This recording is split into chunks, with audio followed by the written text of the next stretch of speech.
hospitalized in Dhekelia, a British sovereign base area on Cyprus. It's part of British overseas territory that falls outside of Cypriot jurisdiction. You got moved from Cuba's Little America right into Cyprus's Little Britain. Why Dhekelia? The UK and the US remain close allies. The last place Cypher would think to look for you is inside their own system. That's what kept you safe in British military hospital for 9 years. The safest place from a whale is inside its own belly. You were a regular Geppetto. Well, it wasn't Pinocchio who led me out to safety. So who was that guy? Cypher went so far as to attack British territory, burning their own ally. That's how badly they wanted you dead. He said I was in a British military hospital. But the doctor had a Greek accent. They hire locally. Easier to trust them. Dhekelia is also home to Greek Cypriots, after all. What about the Turks? They haven't returned to the south. Not yet. The Cyprus dispute is still a long way from resolved. The country is just as split as it was in '74. Turkish Cypriots in the north, Greek Cypriots in the south. Between them, the Green Line, the UN established. And Dhekelia sits right on top of it. It does. Part of the buffer zone between the two groups. Another reason it was the perfect place to hide you. Easy to spot any outsiders snooping around. So how do things stand? Now, last year, the Turks declared that the Turkish Republic of Northern Cyprus is an independent state, though it's only Turkey that recognizes it. In the past, the Greeks and Turks lived side by side in the same villages. There are reasons to fight. Those came from the outside. Greece, Turkey, Britain, America, they all had their own stake in pitting the two sides against each other. But once you spark something like this, it's impossible to control. Both sides build up grudges like debt, without the foresight to see that each act of revenge just fans the flames, and then it's too late for other nations to rush in with peace talks. The embers keep on smoldering. Each nation's arrogance only breeds anarchy. The world is paralyzed by this hunger for revenge. Cyprus is no different.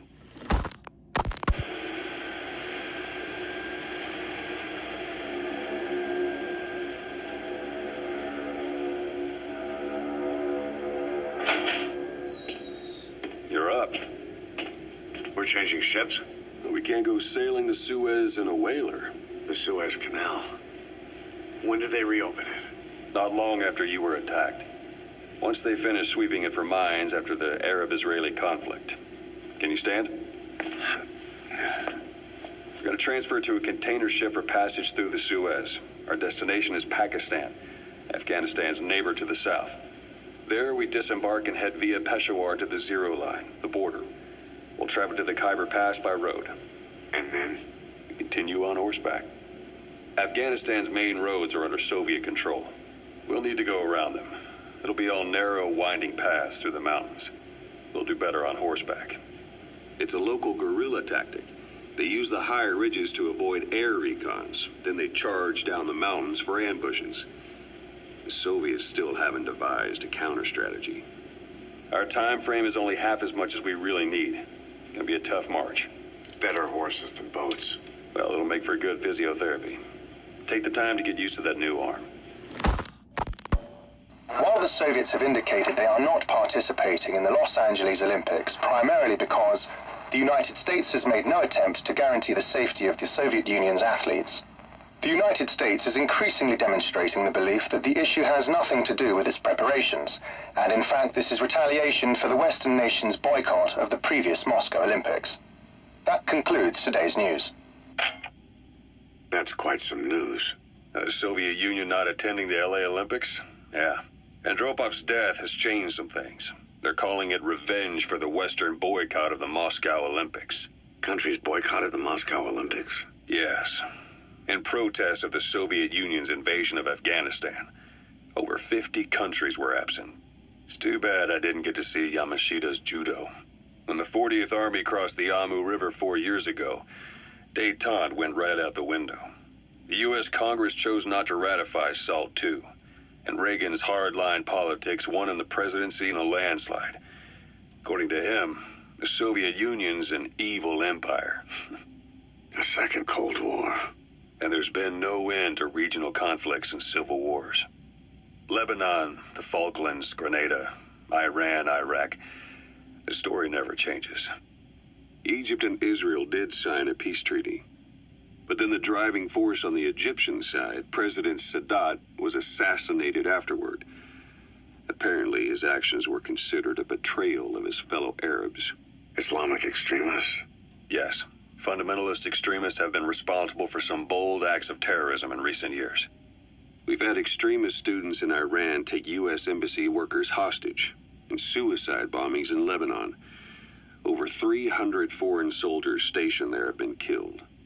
But countries have yet to develop an effective means of dealing with terrorism. Afraid of losing their own men, they've pulled their forces out, handing private forces a golden opportunity. Private forces? Small armies with no national affiliation, working for the highest bidder. That's right, they got the idea from you. After Mother Base went down, they began spreading to meet the soaring demand. Miller's organization is just one of many PFs now. The entire world is after you. But at the same time, it needs you too. Miller told me about what happened in the Caribbean 9 years ago. You do remember Miller. You'd formed a private army with him. An army with no allegiance to a nation.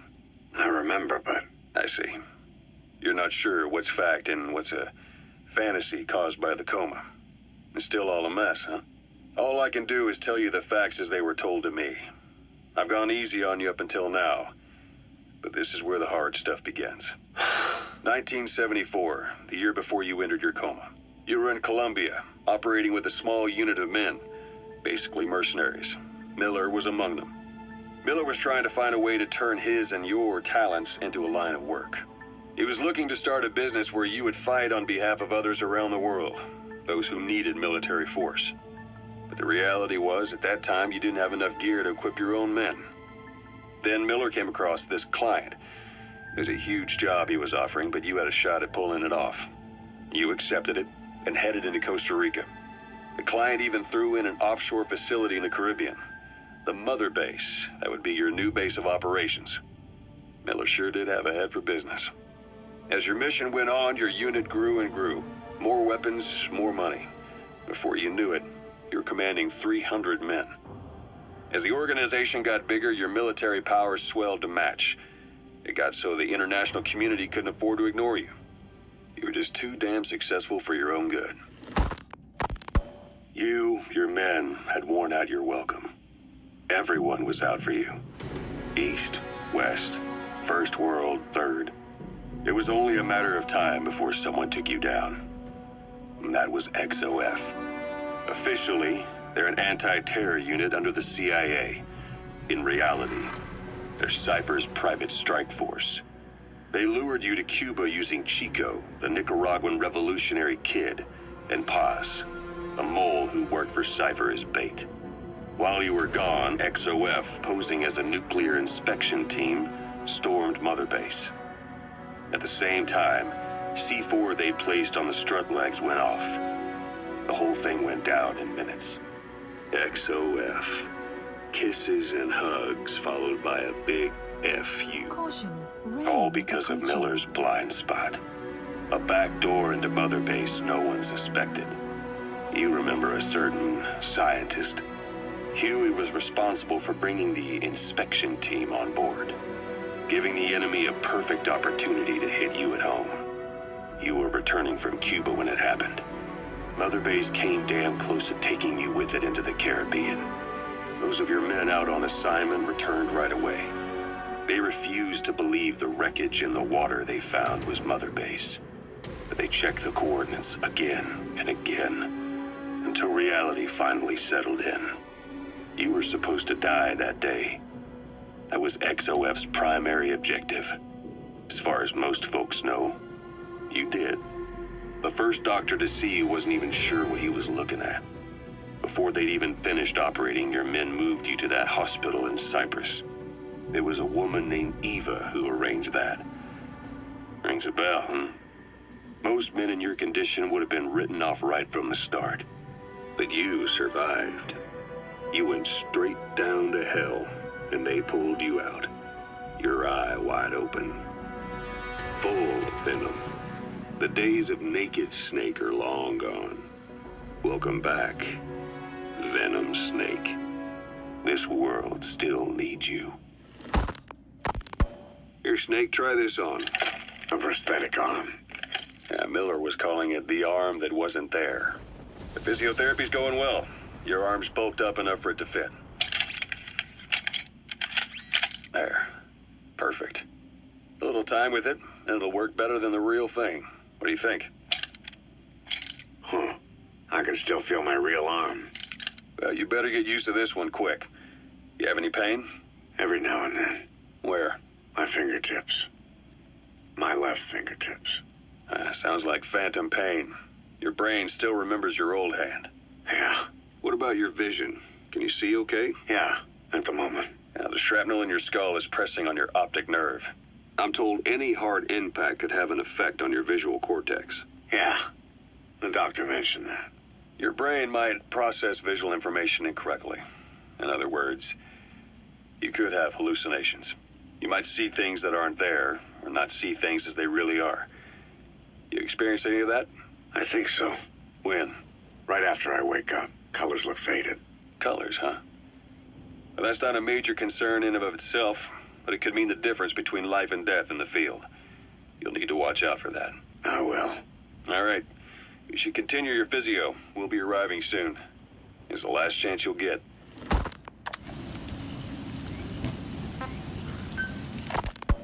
Ocelot. I hear they started calling you Shalashaska in Afghanistan. What's that about? You know the term Sharashka? It's slang for a suspicious, hastily thrown together organization.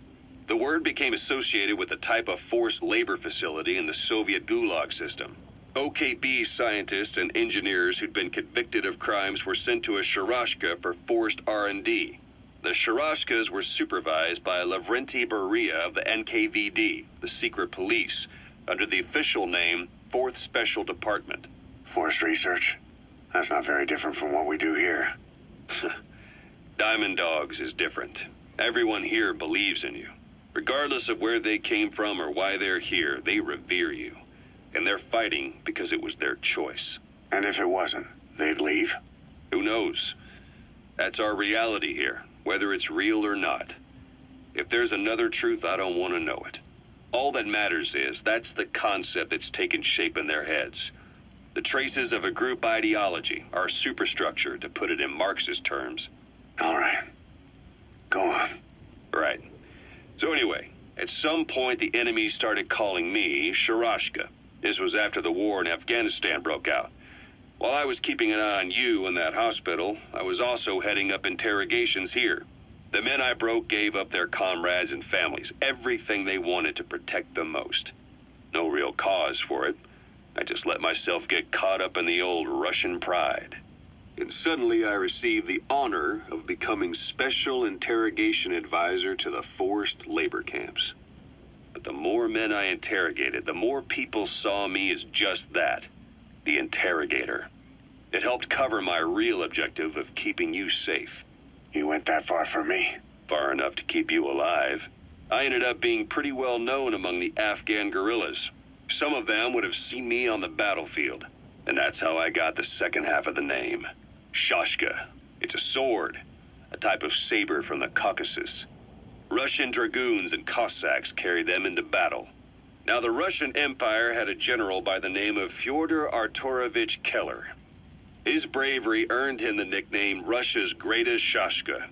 Someone must have known about that, because somewhere along the line, Shashka got stuck on the end of Sharashka. The guerrillas were using the name amongst themselves, and by the time I got to hearing about it, pronunciation had wound up as Shalashashka. So, half Gulag, half Hero Sword. It's a perfect fit. But you see how rumors and ideas about people can get out of hand fast. Once you create a character and put it out there in public mind, it warps and twists with every baseless rumor. And before you know it, all people see are phantoms. In my case, it works out just fine. I'm plenty used to working under aliases.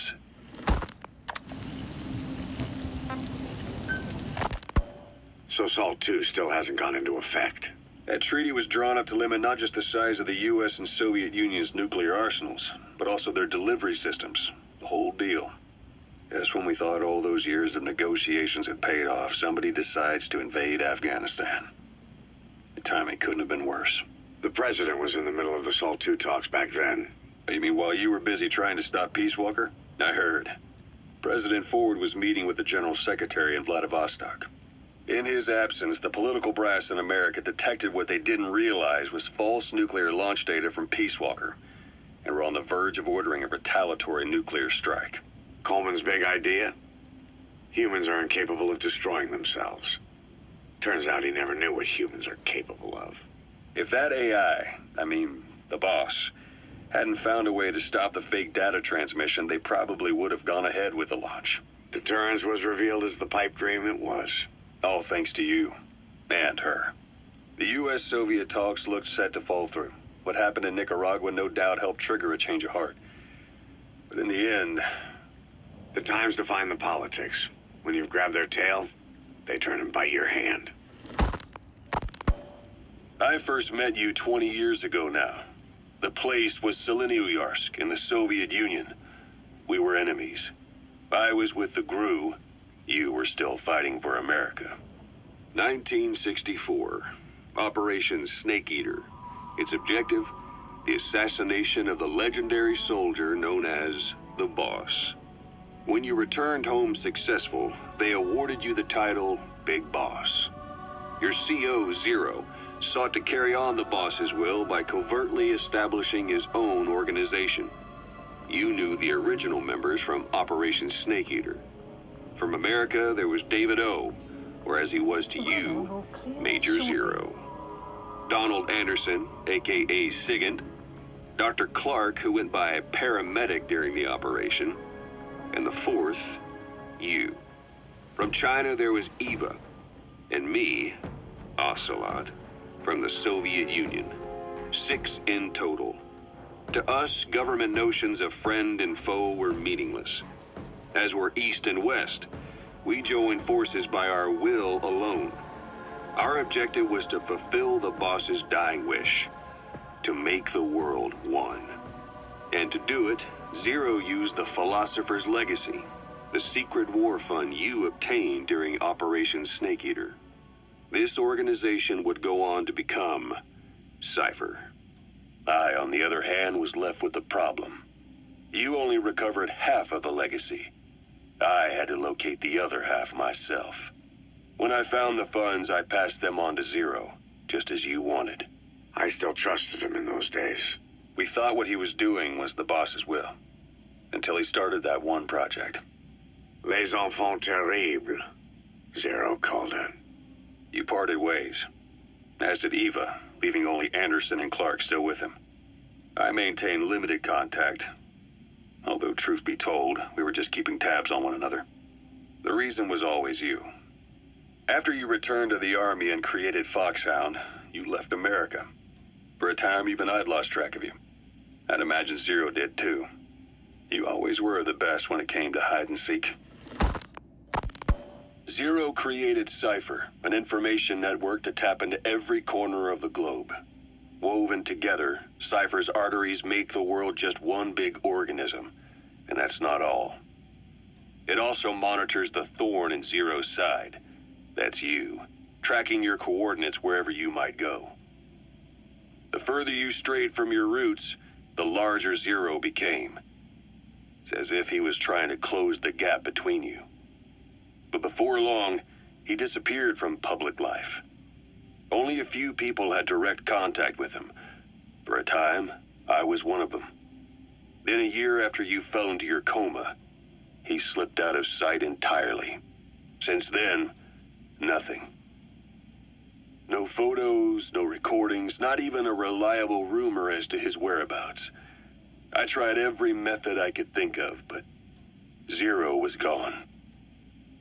Freed of his control, his creation, his power continued to grow. Cypher is a great beast, and Zero was its spine.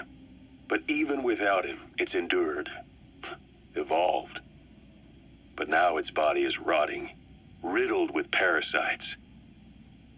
Parasites like the ones who attacked you 9 years ago in the Caribbean, and then at the hospital. Cypher's Black Ops Unit, XOF. They learned where you were, and came to wipe the slate clean.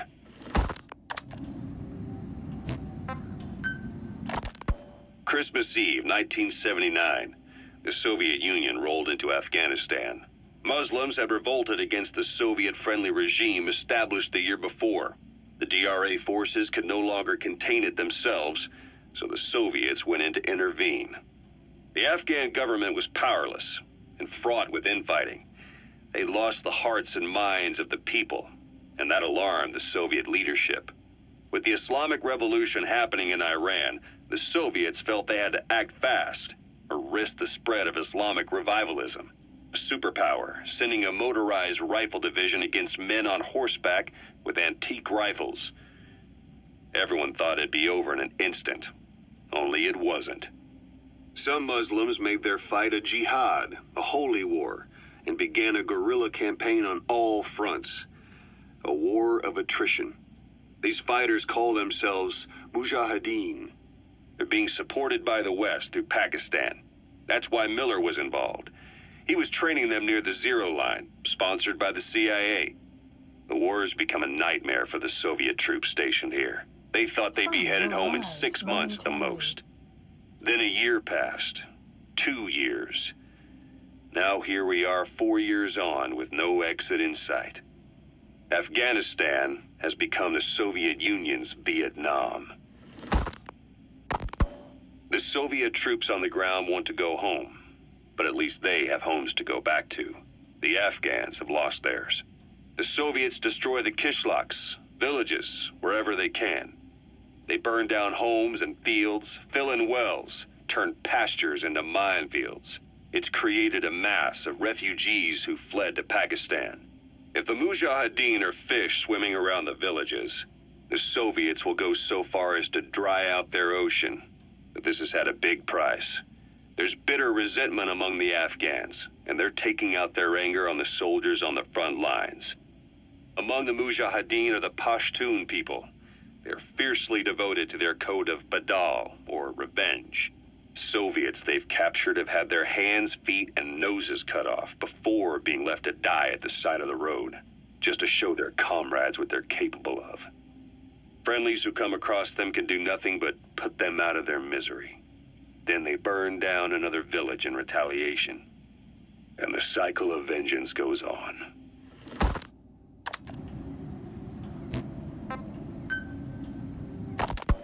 This war, the Kremlin never expected to have this much trouble against the Mujahideen. Afghanistan is a tribal society. Tradition demands that its people stand up to any outsiders who set foot on their land. With the honor of their people at stake, they have everything to fight for. No matter how hard the Soviets hit them, they continue to appear out of nowhere, striking back, then vanishing again. But there's one thing even the Mujahideen fear. Every last one of them. The Soviet gunships. They're highly maneuverable and equipped with massive firepower. Plus, the underside of the fuselage is heavily armored. The Mujahideen can barely scratch them with their small arms. Anyone who hangs around gets mowed down by the gunship's heavy machine guns. This new honeybee weapon that was given to the Hamid fighters, it's no doubt something to help them strike back against the gunships, which makes it a weapon that could change the course of the war. Those guerrilla fighters known as Mujahideen don't actually belong to a single organization. Afghanistan is a multi-ethnic country. You've got the Pashtuns, the Tajiks, Uzbeks, Hazaras, and each of them is split into their own tribes, large and small. Each ethnicity has several rebel organizations that their various tribes gather under. They're united under the banner of jihad, but that doesn't mean they work like a single standing army. Just look at the area around Smasi Fort. A lot of Tajiks used to live there, but they fled after the Soviets started their scorched earth campaign. With the area uninhabited, the Hamid fighters, who are Pashtun, decided to move in. The Hamids are based out of the city of Peshawar. We passed through it on the western edge of Pakistan. The Pashtun people have long lived in Afghanistan and western Pakistan. They used to travel back and forth frequently. Then Britain went and established the border that still stands today. The Hamid fighters get generous support from the Pakistani government. The government wants to use them to secure influence over Afghanistan. Their liaison with the Hamids is Inter-Services Intelligence, and behind the ISI, you have the CIA. That's probably how the Honeybee ended up in the hands of the Hamid men. I had the R&D team analyze the Honeybee. How? The CIA wanted it with everything intact. They took it apart to look at it. Then they put it back together. Everything intact. That's the R&D boys, all right. Turns out the Honeybee's homing capabilities are a cut above previous manpads. It can detect a broad range of infrared wavelengths, and even ultraviolet for supplementary guidance. Hence the name, huh? Right. Honeybees rely on UV light to fly.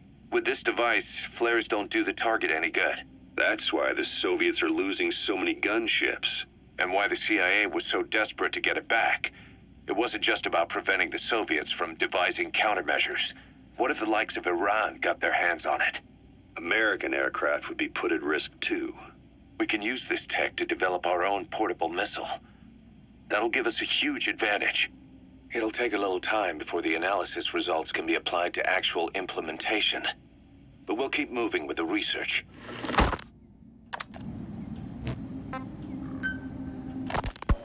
Kaz, what about the unit that attacked us in the mist?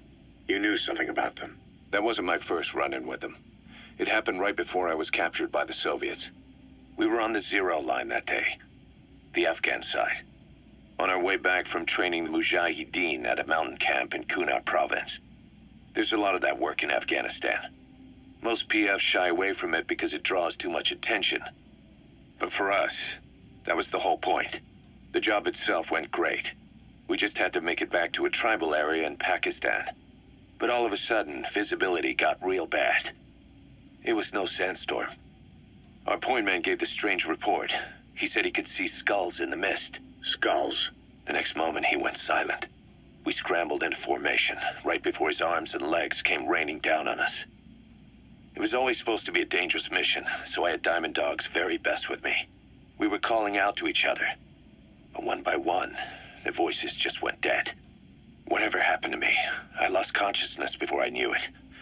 When I came to, I was in a Soviet camp, tied to an interrogation chair. Could they be some new Spetsnaz unit? No. The ones that interrogated me were just the average rank and file. Whatever group attacked us, the way they moved was just insane. And that mist, appearing out of nowhere. The Soviets don't have tech like that. If they did, Ocelot would have heard about it. I doubt the West does either. Otherwise, the folks at Langley would be sleeping a lot easier. Why'd they come after you? Wish I knew. I'm the only one who survived. Though I don't think they planned it that way. If I was their target, they wouldn't have just handed me over to the 40th Army. Whatever the case, we need to watch our step until we know who they really are. And boss, if you ever do run into them again, don't try to take them on. You just get the hell out of there. When I first started dealing with Zero, with Cypher, it was a somewhat parasitic relationship. Though a mutually beneficial one. Cypher had no army of their own, so they wanted us. They wanted our strength. They approached me as a potential business partner. But they had other motives. Cypher coaxed us into Central America, into that U.S.-Soviet proxy war, to fuel Mother Base's growth. Once we were big enough, they'd force us to join them. That was the plan. That's why they had Paz, still Zeke. Right. And if we refused, she would use Zeke to fire a nuke from Mother Base. The world would consider us a liability, and countries would unite to destroy us. We stopped the launch. And yet they still took us down. Through that fake inspection they orchestrated to cover up their sabotage. That power Cypher wanted. We don't have it anymore. So why are they still after you? Is it just the fear of leaving you alive? I don't know. Was Zero really... All I know is the man I knew wouldn't want this. What do you mean? We have to consider that it might not be Zero we're dealing with. We know virtually nothing about Cypher anymore. How big they've gotten, what they want, or even who they really are. The new Mother Base started out as a test drilling rig operated by a mineral resources supplier, but their project fell through. The Seychelles government was happy to hand the place over to us. It was just scrap on stilts. So with a few dummy construction companies set up as fronts, we started renovating the half-finished rig. From the outside, it looked like the project was back on rails. Kaz, you... What? I see what you're doing. Recreating the mother base we had 9 years ago. Only this time. That's right. The mother base Cypher thought they destroyed will return from the grave to kill them. We'll prove to the world that we were the victors. And if we lose again? They can't fool us the same way twice. Now our enemies are in plain sight. And when our organization gets too big, we split it across companies. Any company that draws attention gets liquidated, and its capital is back-channeled into a new company. Most PFs are small-time operations anyway. And in this business, the minnows go bankrupt all the time. We've never aroused suspicion. Plus, we have Hewick. Hewick? Human Exploitation Company. It's a business specializing in intel gathering. Think of it as a civilian intelligence agency. Kaz, that's... Remember what they were trying to accomplish at the prison facility in Cuba? That gave me the idea. We dispatch moles into conflict zones around the world, and each sets up an intel network on site. Then they stay in place to give us stable points of contact when other nations intervene in the conflicts. Hewick's strength is that it has a cutout at each level. You get your job from one guy, then you hand it off to another. No one has direct access. It's a perfect black box. Hewick members also work their way into the superpowers intelligence agencies to make sure Diamond Dogs gets work. We have those countries by the balls.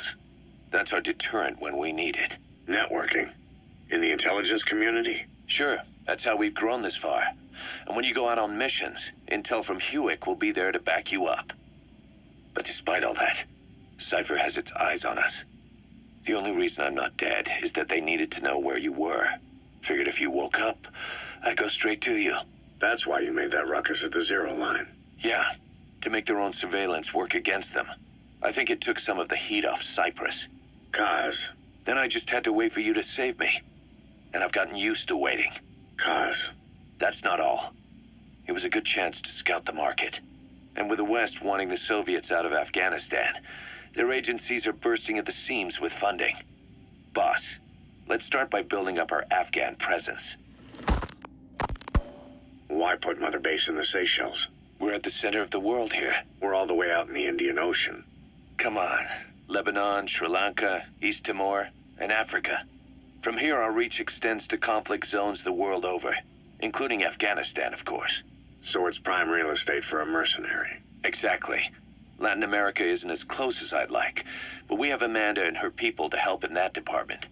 And besides, the Seychelles government owes us a favor. Owes us? The Seychelles has strong ties to the east, which the West wanted to shake up. It came to a head 3 years ago, in an attempted coup. It was a force of South African mercenaries, with U.S. backing behind the scenes. They were only platoon size. But South Africa is home to some heavy PFs. Too much for the Seychelles to handle. In the end, they accepted help from the Tanzanian army, and quelled the coup. We set up the deal and handled on-site tactical instruction. That led to some training work for the Seychelles military. And when we put down a mutiny within their forces, well, we made a lot of people happy. They don't pay us. They just let us have a piece of their offshore territory on the promise we'll come running if something else happens. So we're bodyguards, too. It's a good setup. We can only take Mother Base so far here. We'll have to find somewhere else when this place starts getting big. Aren't you being a little hasty? Nothing hasty about it. You're back with us now. So, Kaz, the ship that took us from Cyprus, it used to be a whaler. Yeah, a Japanese vessel. How was the voyage? It was... stimulating. Well, she was part of a whaling fleet up until a few years ago. Her displacement isn't anything to write home about, but she can really move. She still had plenty of life left in her, but then the work dried up. Global opposition to whaling has been mounting for years. Is that right? The push to ban it has been gaining traction for a little over a decade. Individual species came under protection as the years went on. And then 2 years ago, the IWC adopted a moratorium on commercial whaling. Several countries, including Japan, fought it to the bitter end. But eventually, most whaling companies had no choice but to throw in the towel. You ever tried whale snake? Can't say that I have. When I was a kid in Japan, practically everybody ate it. That good, huh? The country was poor in those days, and whale was cheap. International opinions changed since then. In any case, that's why we were able to get a bargain price on the ship.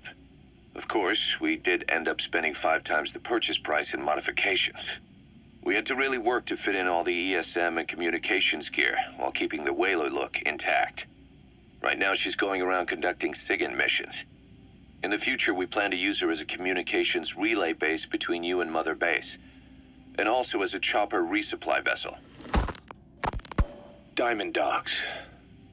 The word diamond originally comes from the Greek adamas. It means indomitable, unyielding. Other words for the stones often mean eternal bond, fortitude, or purity. The same is true of the Star of Bethlehem flowers you laid on the boss's grave. They represent innocence, as well as chastity, yielding to no man while maintaining one's virtue. In other words, staying loyal to something.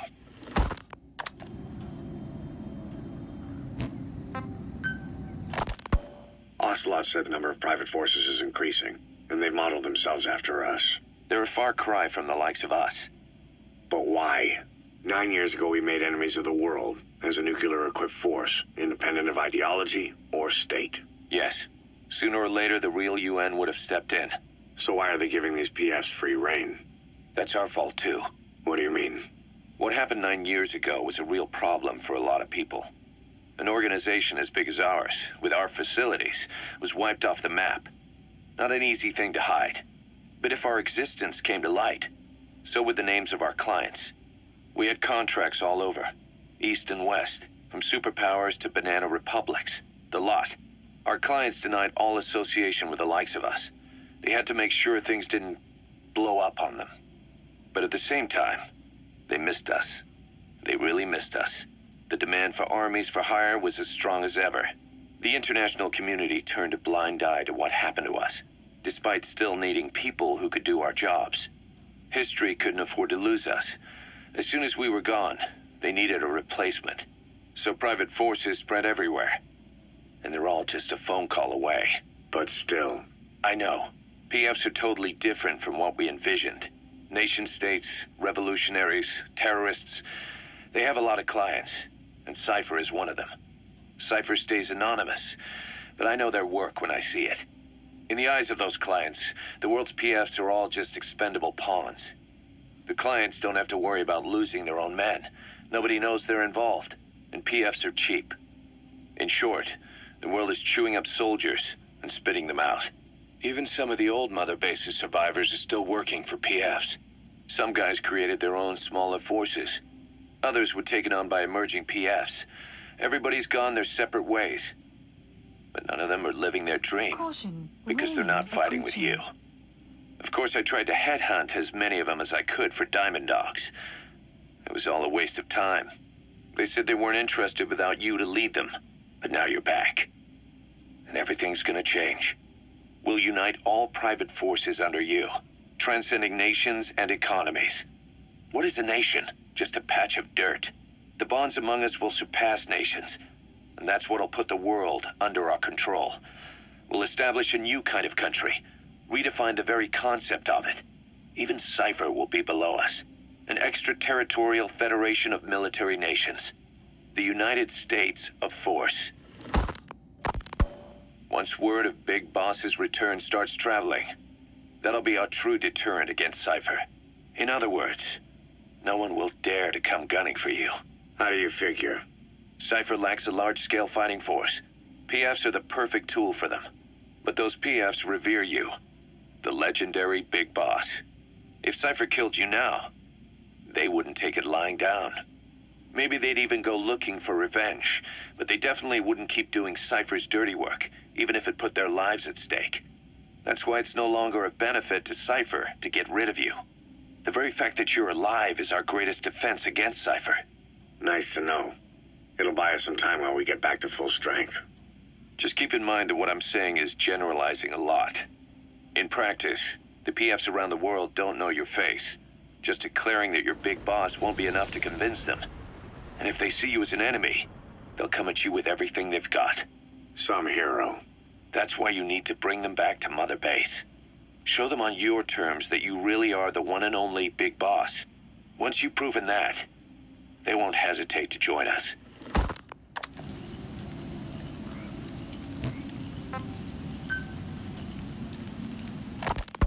We were lucky to get our hands on that cyborg arm developer. There's no one in Diamond Dogs who can so much as maintain that thing. Bionic arm, not cyborg, if you go by what he calls it. But you're right. The East is light years ahead in bionics. They can even detect through the skin the slight electrical signals from the brain that order muscles to move. The Soviet Union completed their first bionic arm capable of doing that back in the 60s. Although I guess that news didn't really reach the West. No kidding. Zadorov's was the only one I ever saw. Quite a shock to see it for the first time.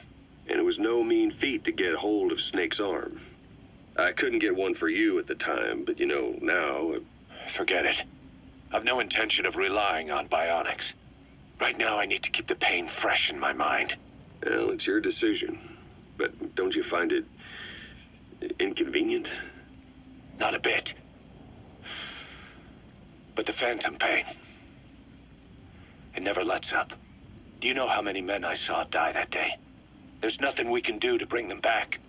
And you expect me to care about getting a measly arm and leg back? Sorry. But my pain belongs to all our dead comrades. I'll keep living with it for their sake. It'll guide me straight and true until I've gotten them the vengeance they deserve.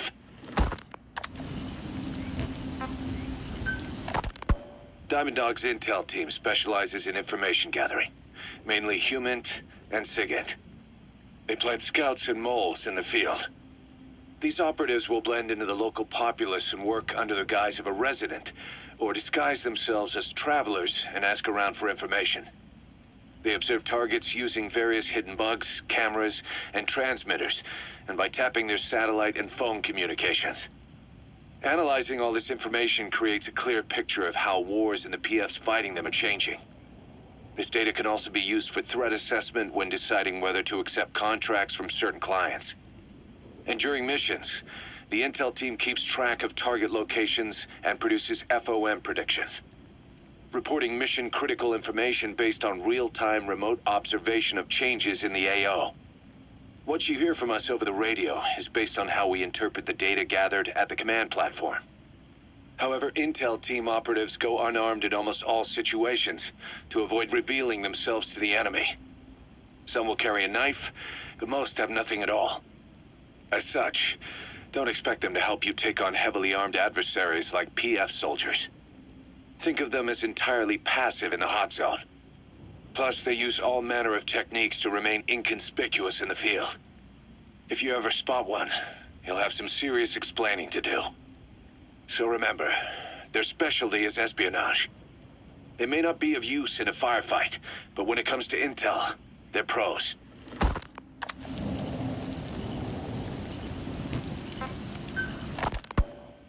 Dee makes a pretty good partner, huh, boss?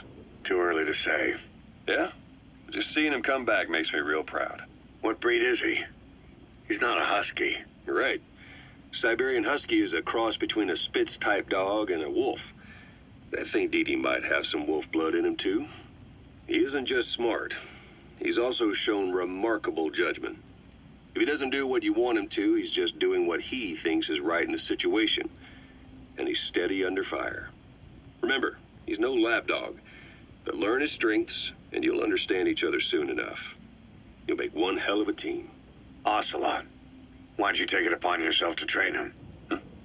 Why? Yeah. When's the last time you heard a wild cat raising a dog? I have an eye for him. I knew at first glance he'd make the right partner for you. Huh. And I figured it was about time he got out into the world. So you passed him off on me? There, you see? I knew you liked him. I don't know about that yet. I still think he's trying to figure me out, too. I'll spend some more time with him. You'll see how helpful he can be. What about you? I prefer to work alone. Ocelots don't hunt in packs. Yeah, something like that. Anyway, I'm glad you like him. Dee's really taken to you, too. And to going on your walks. Don't be shy about taking him with you in the future. I'll think about it.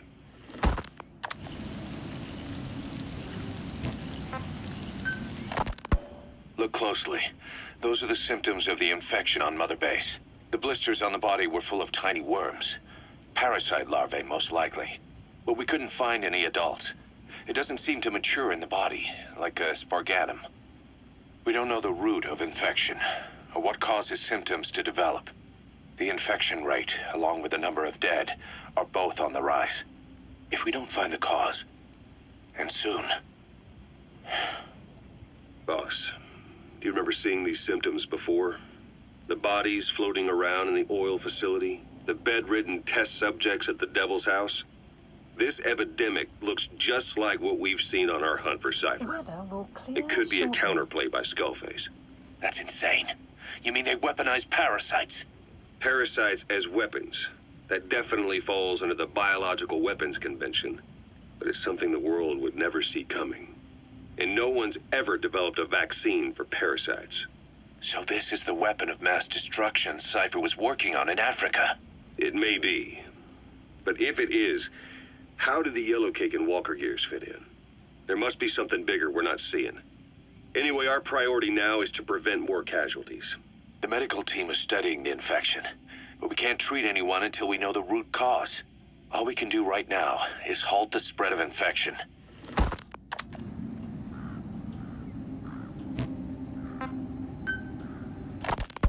Remember before, boss? When Quiet attacked one of our guys on Mother Base, stuck a knife in his mouth. He's one of the very few soldiers who've had contact with her recently. Close contact. I don't think it's a coincidence that he was among those who became symptomatic pretty early on in this epidemic. Saliva and blood spatter, an open wound, mucosal infection. Whatever is causing this got inside him then. Miller, that is a baseless accusation. The source of the infection is Quiet. Everyone suspects her. We don't know that. And we've come across these symptoms before. The bodies in the water at the oil field facility, those sick people in the beds at the Devil's House. They're identical to what we've seen while we've been after Cypher. The infection could have come from elsewhere. But at the very least, she does know something. It's not like she's gonna talk. No, not through words anyway. But what about her actions? Quiet held a knife to that soldier back then, before he became symptomatic. There must have been a reason for that. A reason for shoving a knife down the throat of one of our men. What if she's capable of identifying who's infected? What if she was trying to stop the infection but couldn't communicate that to us?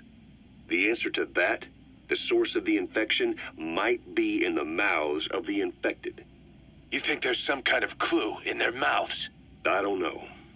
But maybe there's something about the mouths of those who become symptomatic, something in common. Something their mouths have in common. Forget it. We can't trust her. Even if she can spot the infected, I don't want her help. I understand how you feel. But this is something to go on. Can't you see it's just like I said? Bringing her here was a big mistake. Quiet is gonna be the end of us. Stand down. You've got zero proof. Try to keep an open mind on this, boss. There has to be a way to identify who's infected.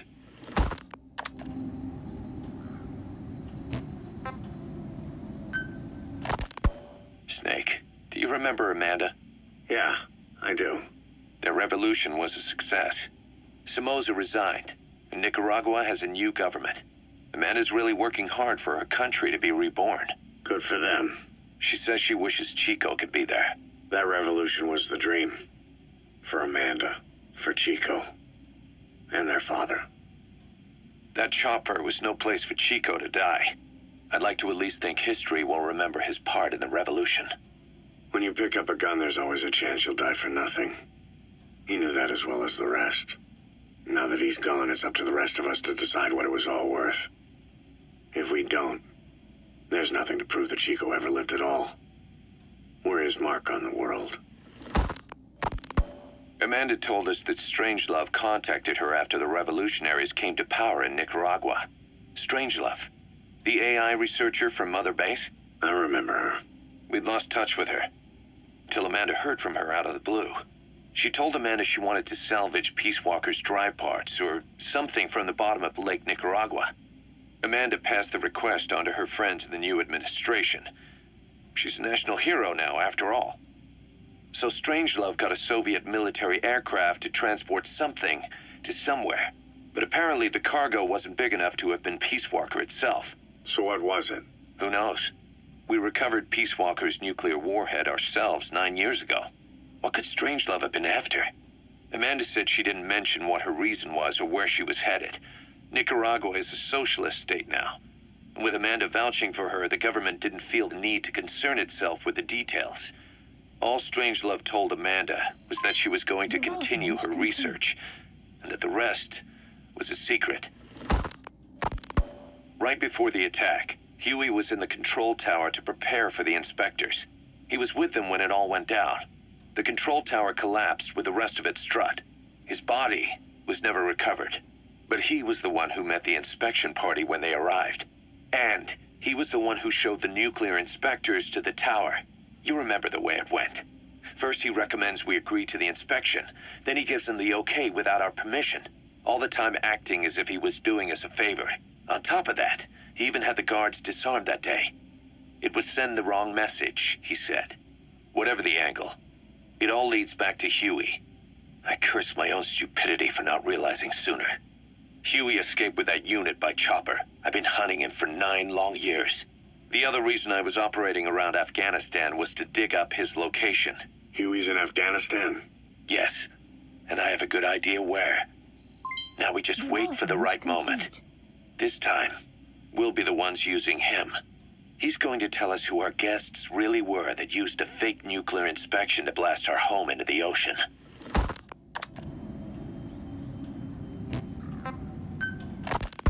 A sniper known as Quiet is lurking in the Afghan wilderness. This Quiet has performed a string of hits on Soviet officers. The attacks always occur in the same area, but sweeps of the area turn up no traces whatsoever. They've even posted guards, but they never spot a thing. And then before you know it, another body's lying on the ground. You ever heard of someone who operates like that? No matter how still and silent a person tries to be, they always create some kind of ripple. Be it breathing, a heartbeat, eating, excreting, body temperature, sweat. If this sniper can really vanish completely, that's just not human. I guess Quiet is the right name. But what is Quiet's objective? The local guerrillas wouldn't use this kind of tactic. I just can't see them hiring some superhuman mercenary. And the Soviet officers who've been killed, well, they were all opposed to or skeptical of the secret weapons development being conducted in the area. Sure, they were a problem for those supporting it, but the Soviets have nothing to gain by killing them. So we have an assassin with superhuman combat skills who isn't working for the guerrillas or the Soviets. Miller has a theory that this sniper is a hitman for Cypher. He thinks it's time we silence Quiet for good. But I'm against the lethal treatment. I say we bring the sniper back alive and break that silence. Because even if this Quiet doesn't say a word, there's still plenty we can learn. Just remember this, boss. If our hunch is right, you'll be on this sniper's hit list too. If things seem a little too quiet when you're in the field, watch out. Quiet's out there somewhere. And if possible, this is one sniper I want back here breathing.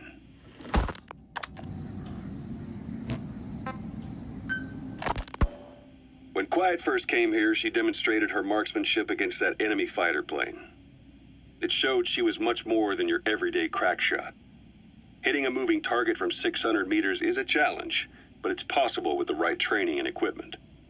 But shooting down that missile, that's a world apart from taking out a soldier on patrol.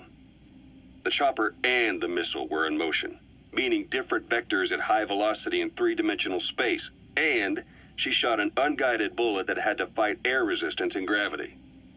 All that while the chopper was taking evasive maneuvers.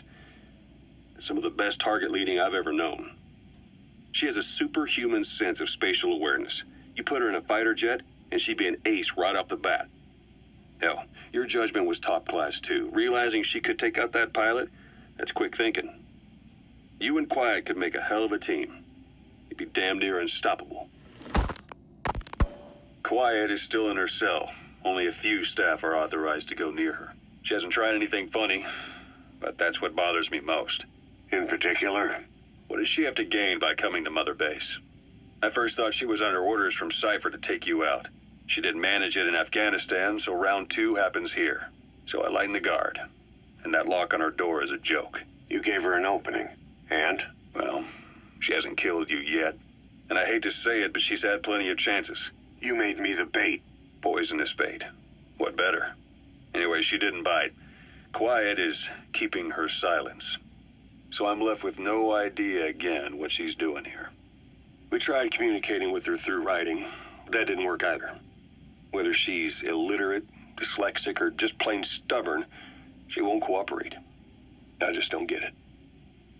If she tried to contact the outside, it'd be picked up by our counterintelligence net, but it's clean. There's no sign she's had contact with the staff, the base facilities, nothing. She's almost got the men wanting her to try something, just to find out what she's up to. And she's in there putting on the failed soldier look, all downcast eyes and defeated sighs. But she doesn't kill herself. She can't be trying to leave Cypher and surrender to us. So what's the verdict? This may sound optimistic, but here's how I see it. Quiet came here to fulfill some objective. To kill you, maybe to destroy Diamond Dogs. Whatever it was, before she could do it, something changed her mind. Yes. When I look at her, I sense hesitation. You think she betrayed Cypher? Can't say for sure. I prefer the ones that talk. Anyway, we'll keep her under watch. And we're also looking into those special abilities of hers. You'll be the first to know if something comes up. Why not look in on her yourself once in a while? Right.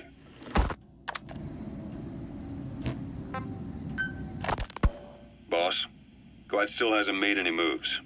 It's got me thinking. What? If you took her on a mission, she might break her silence.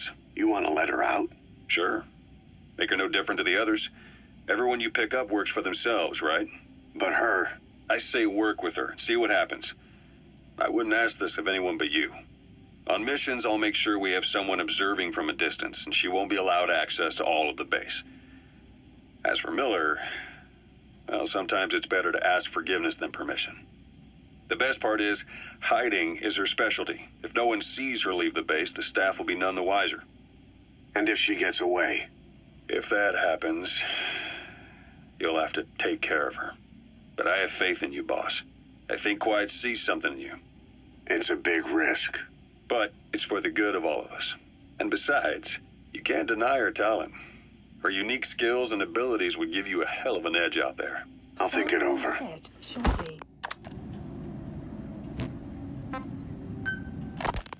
How long are we gonna keep that woman here? You mean Quiet? My personal feelings aside, she's putting everybody on edge. You should hear the stories. I got sick from just standing guard at her cell. I won't stand on the same platform as that witch. She hit me for no reason. What is this, a private army or a kindergarten? The thing is, they're all serious. They're faced with something they don't understand, and a kind of mass hysteria has broken out.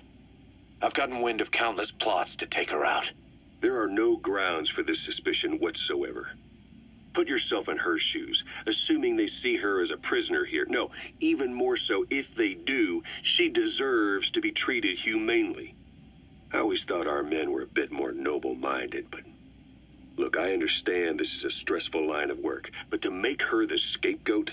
You've got it wrong. Quiet? She's with Cypher. We have men that lost their buddies to her organization. You could say that about more than just her. Plenty of the men used to fight for another side, but they've all put that aside to work for the boss. Cypher is different. And if you ask me, the boss is the biggest problem. Why is he protecting her? Some of the guys are starting to suspect him of... I don't agree with keeping her here either. So what's your move? Throw her out? Kill her? She's our ticket to Cypher. And her physical abilities are outstanding. We could use someone like her. Don't make me sick. Her marksmanship, speed, stealth capabilities for a start. Then, there are the other things we've learned. Quiet appears to be able to use both eyes as master eyes simultaneously. That lets her track targets of different focal lengths at once. While looking through the scope with one eye, she can look for new targets with the other. That's why she doesn't need a spotter. She can operate alone, no matter the circumstances. See? I told you she's a freak. No one would be able to control her. No, there's one person who could. Hey, you trying to get the boss killed? Well, why don't we talk to him? See if he's willing to take her along. I don't like this. It's his decision to make. The two of them might even make a good team.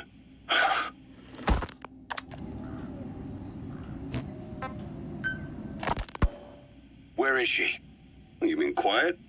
In her cell, of course. Why did you send her out with the boss on that mission?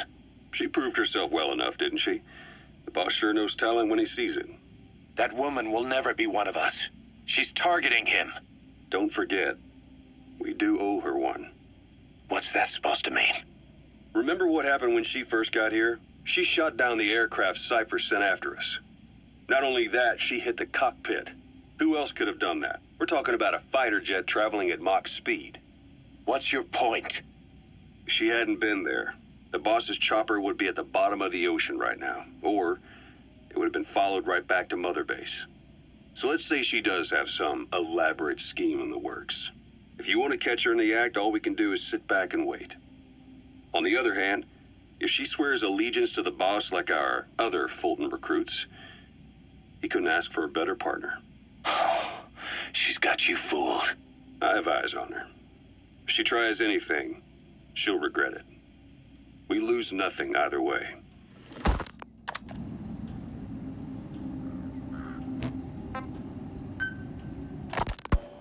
Boss, we've gone over the prisoner transport log you found. Quiet was grabbed by the Soviets and moved to Lamar Khatte Palace. They lost a lot of men to her. Can't blame them for wanting payback. But why did she just let herself get captured? I think it is time you knew. Quiet was carrying vocal cord parasites. The English strain, to be precise. The third English pair. Skullface was using her as a vector. An ace in the hole if his assassination plan failed. I knew it. But Quiet chose not to speak. She told me the situation in Dene, Navajo, the only language to which the parasites do not react. If you found out, she could not remain among you. And yet, she refused the Wolbachia treatment. Why? Because part of her still wanted revenge against you. Revenge against the boss? In order to stay here, she took a vow of eternal silence. But then, that sudden mutation showed this was not enough. As long as the parasites were inside her, she could not predict what might happen. And that's why she took off? Sacrificing herself to make sure the English strain died with her? Maybe. Or maybe she only wants to infect the world. Whatever her plan, we can't let her go free. The vocal cord parasites are the last of Skullface's legacy. It's up to us to erase it. Boss, the targets are Quiet and the English strain she's carrying. Your objective is to extract her. But if worst comes to worst, she may have to be eliminated. Both her and the parasites. We don't know for sure what Quiet's up to, but we need to secure her ASAP. She's being held at Lamar Khatte Palace. Make your way there.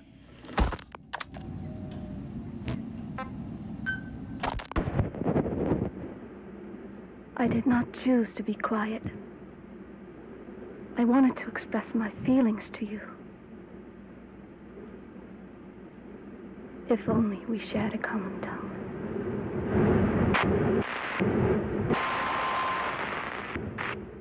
Vengeance was what drove me to them. The only language left to me, revenge. But the words we shared, no, that was no language at all. That is why I chose the language of gratitude instead and go back to silence. I am Quiet. I am the absence of words. Clouds approaching.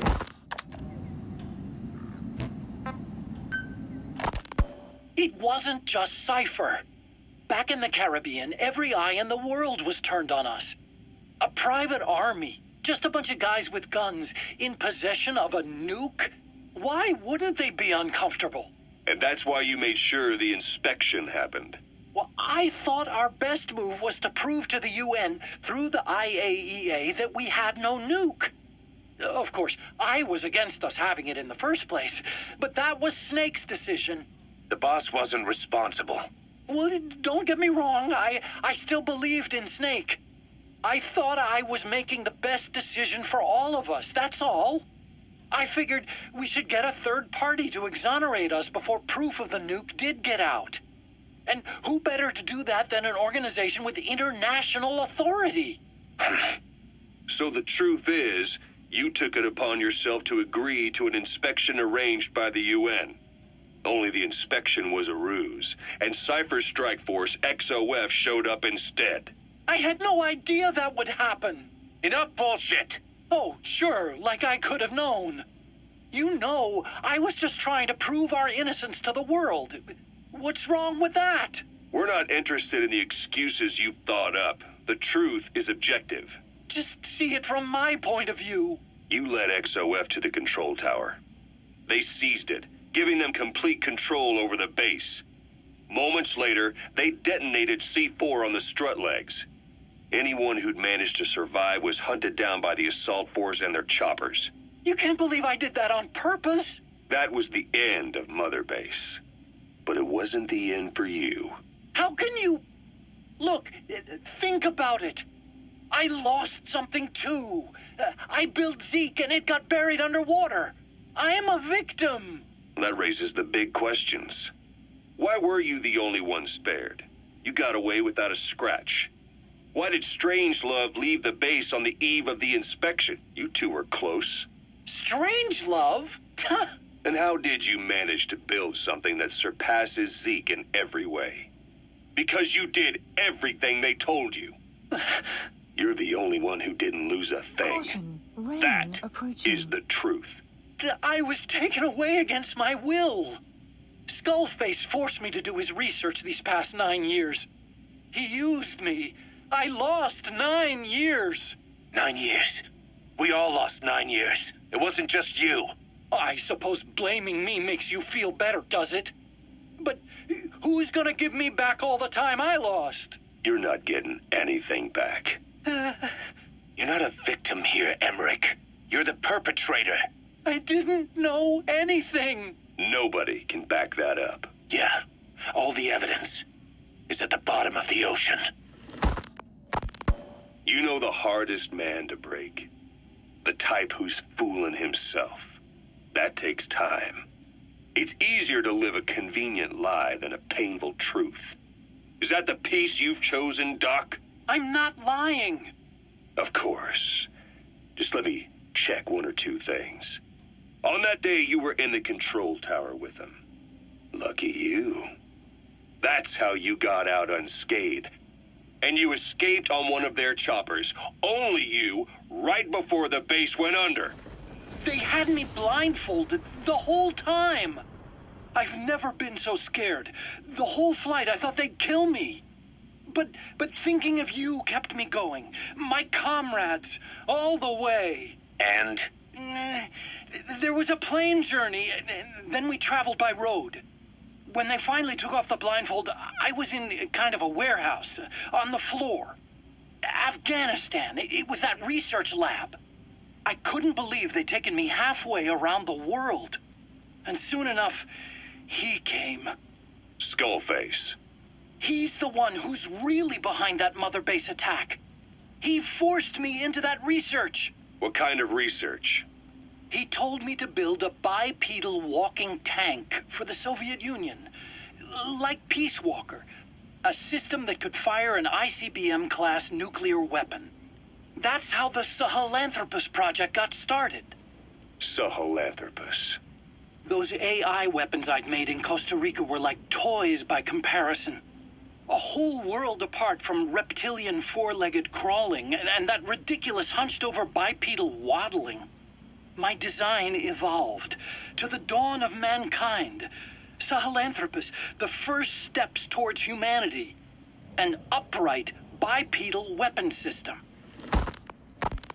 Originally, Sahelanthropus was going to be a manned weapons platform. I designed a cockpit in its head, and I planned to fill it with water as a buffering agent. Like how Paz modified Zeke for human control. Don't compare me to some amateur. I designed it for human control from the beginning. The problem was miniaturizing the posture control AI. You remember the reptile pod? The AI that controlled your unmanned weapons. Attaching it externally makes it vulnerable, so this time I wanted it beneath the armor. Meaning I had to make the AI smaller. I got it down to less than a tenth the size without any loss in computation speed. But it was still too big for the cockpit. There wasn't enough room for the pilot. If I made the head bigger, its body would have to be bigger to support it. Too big to be practical. In the end, human piloting was taken off the table. I tested a remote control system too, but there was the time lag and I wasn't satisfied with its precision either. Plus, it would be useless if the enemy jammed it. So next, I went back to trying an AI-only system. To do that, I had the AI pods recovered from Nicaragua. This was a hybrid AI, a combination of Peace Walker's reptile and mammal pods. The only AIs that had ever successfully operated an unmanned nuclear weapon system. Really? You'd need some help to get that working. Expert help. Did you work with someone? I worked alone. You did that yourself? That's the thing. The AI didn't pan out in the end either. But I did finally get Sahelanthropus walking by folding over its upper body to lower its center of gravity. The first upright bipedal locomotive weapon system in the history of mankind. I guess, technically it falls into the anthropoid ape category. I don't see the benefit of having it stand taller. On terrain with significant differences in elevation like Afghanistan, you need a body that's vertically adaptable. That also lets it attack from long range while using mountain ridges for cover. So, making it walk upright was the most important factor in giving it superior height capability. As the name suggests, that was the whole point of Sahelanthropus. But I was being pushed for results. Having the AI mounted externally would have been the fastest way to get it working. I just needed more data so it could maintain its balance. But Skullface refused to wait. He dismissed the idea of AI control and took Sahelanthropus away from me before I could finish it. But it was walking when it came after you. That's just it. I don't understand how Skullface got it to move upright, without a pilot or an AI. And walking at that speed, too. It's beyond anything I could have imagined. This is like the Wright brothers making it to the moon. I'm just as clueless as you are. So this Sahelanthropus, where is it now? I have no idea. All my experiments took place at that cave.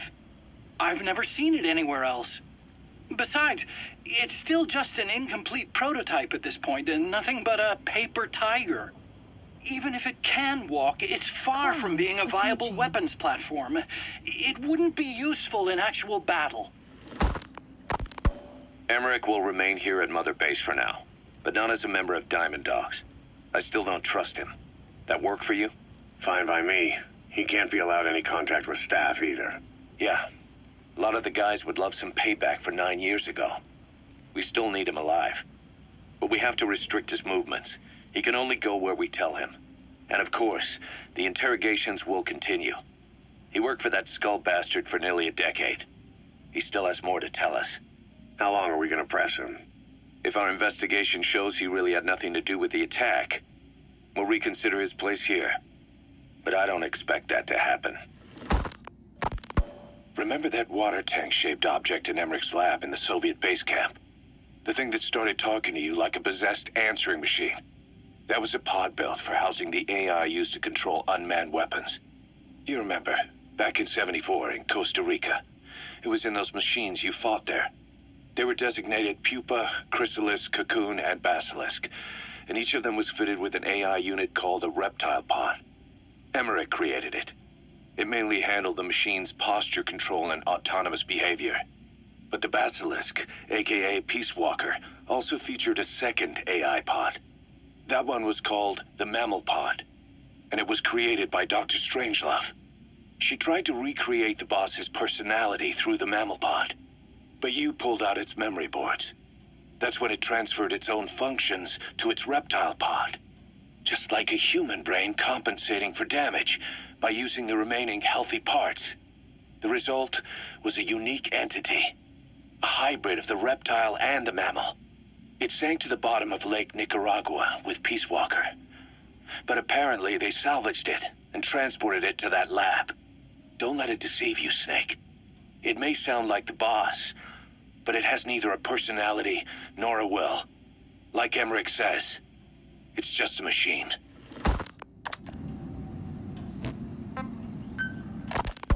You called that thing Sahelanthropus. Where does the name come from?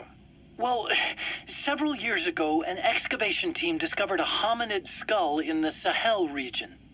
Central Africa, the Southern Sahara. Cypher gave the specimen the name Sahelanthropus, man of Sahel. And then they covered the whole thing up. Why? They probably wanted to monopolize information about human evolution to have a head start in their genetic research. At least, until they had an idea of what they'd found. It was that big of a discovery, huh? Sahelanthropus was a gracile hominid, estimated to have lived about 7 million years ago. What's significant about it is how its skull's foramen magnum faces down. In other words, its spinal column supported its head from underneath. It stood upright. Right. Which would mean Sahelanthropus walked upright 3 million years before Australopithecus, making it the world's oldest human species. Walking upright. I get it. Hence the name Sahelanthropus for your machine. Walking upright was the decisive difference between our ancestors and other anthropoids. Our brains could get heavier once they were supported by the spinal column. That led to the use of tools and the development of complex communication through language. Only man is capable of this. My creation will be the progenitor of all bipedal weapon platforms. And you did this for Cypher? No, not at all. Sahelanthropus is the best proof that I never betrayed you guys. What do you mean? The reconstructed Sahelanthropus skull looked exactly like the skull we used as our logo 9 years ago in the Caribbean. An army without a nation. Outside the world order. The design was based on Pangaea, the supercontinent that existed 250 million years ago, right? Yeah. When the world was a single landmass. That concept's at the source of our strength. I felt the same way about Sahelanthropus. Sure, I was forced to build it under their orders, but I always wanted to put its technology back in our hands someday. That's the reason I incorporated the old insignia into Sahelanthropus's name. Don't you see? That's how much I was thinking about you guys. Oh, I see, all right. I see someone desperate to cover his ass. You can say whatever you want after the fact. But that skull also symbolizes somebody else. Skullface. Snake, you finally came. Just don't record this, okay? Not recording anything. What's this about? What I'm about to say stays between you and me.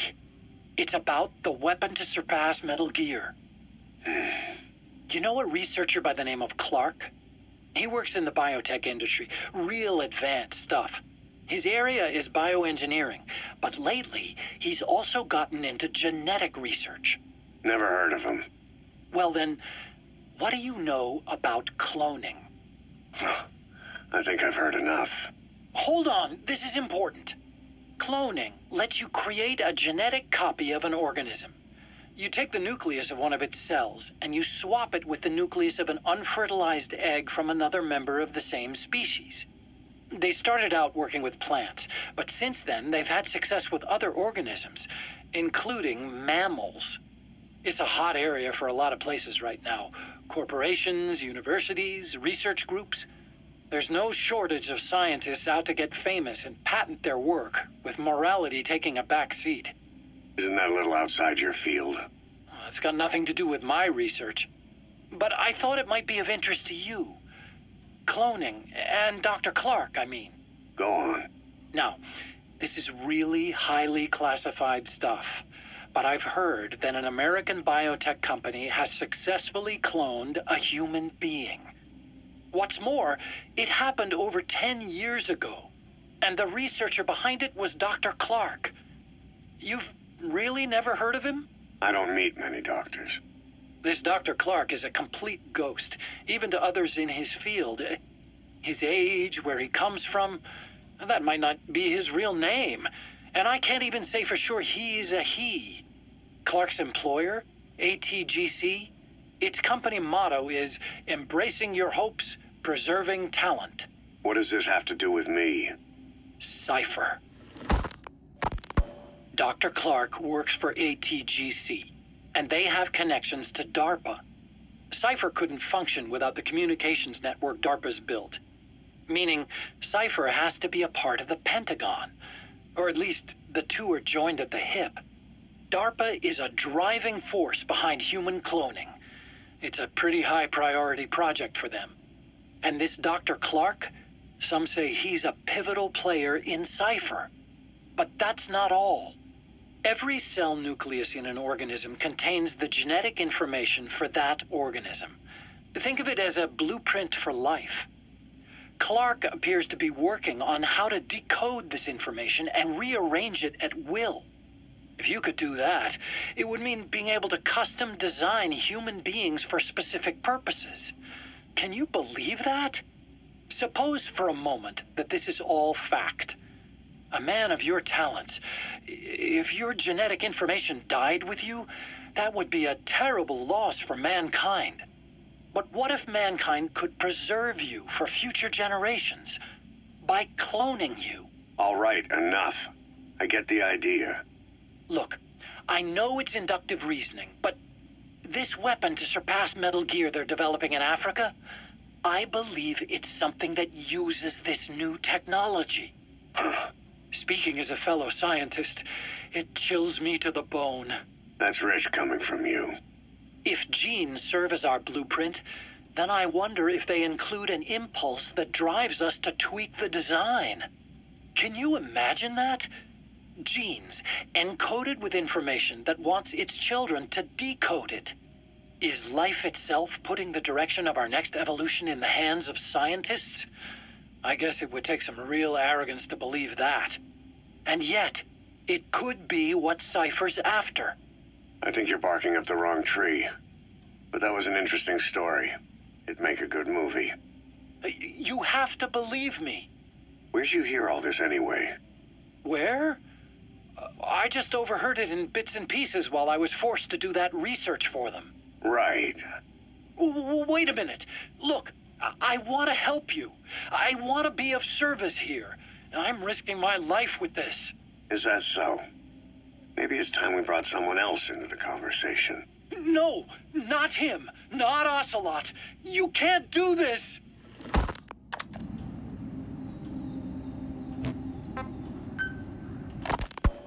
Fine. Yes, Strangelove was doing AI research in that lab. Why hide that until now? Why? Okay, so what? I wasn't working alone. You've got to understand. You do understand, right? I didn't want to drag her into this. It's my load to bear, alone. So you didn't create the AI intended to drive Sahelanthropus. It was Strangelove. Skullface was never in favor of AI control. So naturally they argued. Strangelove, she got him angry, and he killed her. How? You didn't see it? So you found her inside that pod after the fact. And you just left her body to rot in there. Or perhaps you put her in there afterward. I asked him not to take her away from me. So she was killed by Skullface, but you asked nicely, and he put her body in the AI pod for you? That's right. Pathetic. You know, we have another idea. That you killed her. What, me? I couldn't kill her. You killed her and locked her body in the pod. I wouldn't. Don't treat me like one of you. I can't just kill anyone whenever I feel like it. I'm a normal human being. Oh, I see. So you just shut her inside and waited for her to die. I would never do that. What, you mean she killed herself? Yes. She climbed inside that pod and shut the door. It can't be opened from the outside. It was suicide. Suicide, I said. She killed herself. She got in when I wasn't looking and suffocated. She'd often try to do things like that. By the time I realized and opened the door, she wasn't breathing. I got scared and shut the pod again. I couldn't bring myself to open it back up. That's right. Me? Kill her? What is wrong with you? I see. Just tell me one more thing. Haven't you gotten enough today? Okay, I see it's a painful memory. You don't have to answer, just listen to the question. You see, we examined her remains. She had a scar on her lower abdomen, a surgical scar. It had been stitched up and had fully healed, meaning it was long before her death. She had a child, didn't she? Your child. Where's the kid? How should I know? So there is a child. I've never seen his face. What do you take us for? They took it all. Even my child. I didn't even know he'd been born. I lost everything. How old would he be? It's 4 years since then. And you know it's a boy. Strangelove said so. And his name? We called him Hal, even though I never saw his face.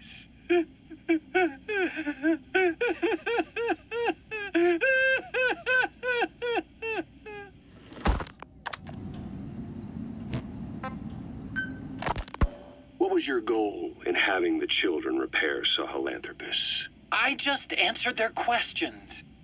I had no idea they would actually try to fix it. I mean, can you imagine a child piloting it? Oh, sure, easily. It wouldn't work. Well, I bet it's just like riding a bike. I said it didn't work. Who did you try? I didn't. Did you put your son in it?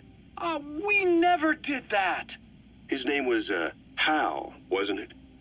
I thought you said you never saw his face. But you made him pilot Sahelanthropus.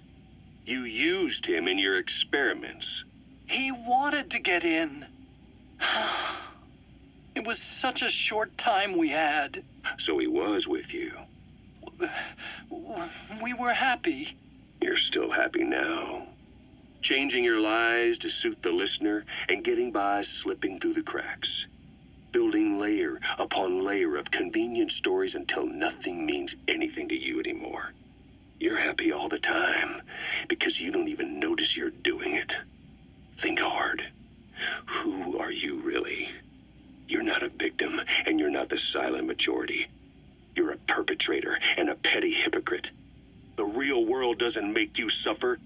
It's the other way around. Well, Doctor, I have the report on the incident at the quarantine facility. Assuming the vocal cord parasite underwent a mutation. The only plausible explanations are exposure to some high-concentration mutagen or radiation. As you know, some of the staff at the quarantine facility were infected with the parasites. The Wolbachia prevented them from copulating, but the parasites themselves can't be removed from their host's vocal cords. Once you're infected with Skullface's parting gift. You're stuck with it. The researchers regularly used X-ray equipment to monitor the parasites in their throats. No problem there, they kept a close eye on the radiation doses. But that equipment didn't just give off X-rays. It was also emitting beta rays. Even though that's unnecessary for the scans. See, beta rays have far worse effects on DNA than X-rays. Meaning the only logical conclusion is that someone added in a beta ray emitter to trigger a mutation. Those beta rays leaked out from inside the equipment. Because the emitter was retrofitted, the shielding was inadequate. And the person who ordered and inspected the equipment was you, Doctor. That makes you the only person with the opportunity to install that emitter. So now you're saying I sabotaged medical equipment for some wild plan to make the vocal cord parasite kill everyone? Or maybe you thought it'd reveal a way to treat the parasite without using the Wolbachia. With that much to barter, I suppose some people would welcome even a pathetic cur like you. Just stop it! You'd have no shortage of buyers, but most would be happy with just the parasite. You wouldn't need to offer anything else. However, if that buyer already knew about the parasite, they'd also know that by itself, it's no longer the ultimate bargaining chip it once was. To sell to that buyer, you need to throw in a bonus. A way to one-up it. There's only one buyer who'd be after that. Emmerich, we record all communications on Mother Base.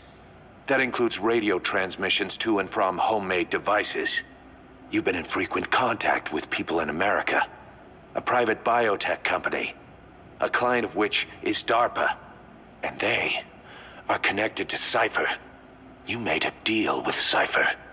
You offered them a new parasite in exchange for your safety. This is the only place in the world where the vocal cord parasite still exists. And you used it as a testing ground. Tried to resurrect their bioweapon. But your plan to obtain the parasite has failed. Your bullshit ends now. And don't think you're leaving here alive.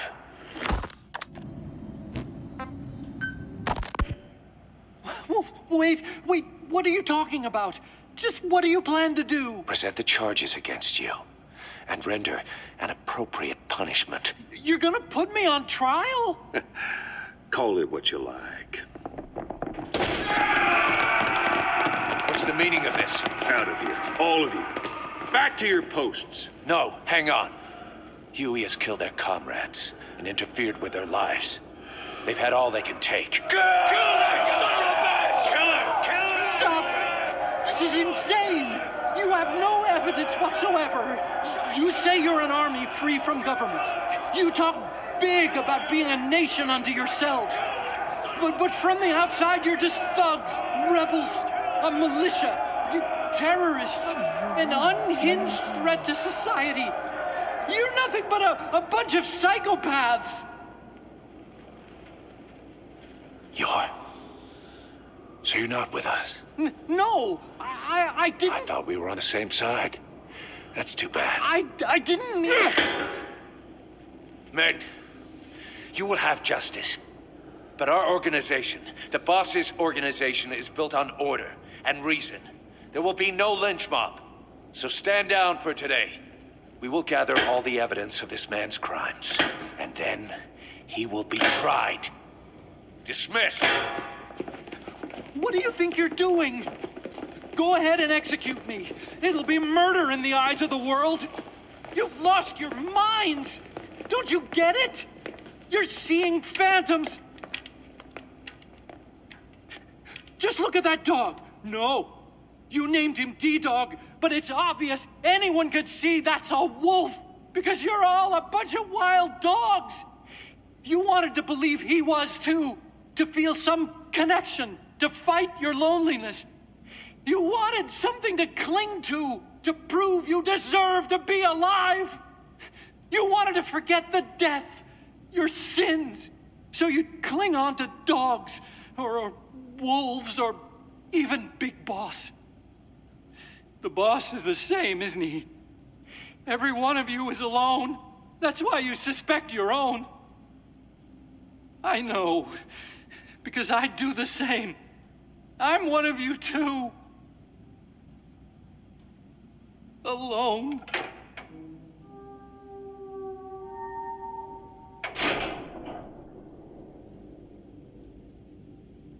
Open your eyes! What you're doing is murder! Plain and simple. All you ever create is war! War and violence can never lead to peace!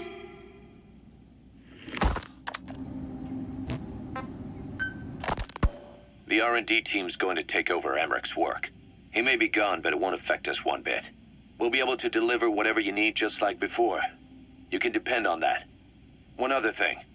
I'm tracking his whereabouts. Nothing to report at the moment, though. Let it go. He's gone. The guy's gone. I know. I just want to be sure.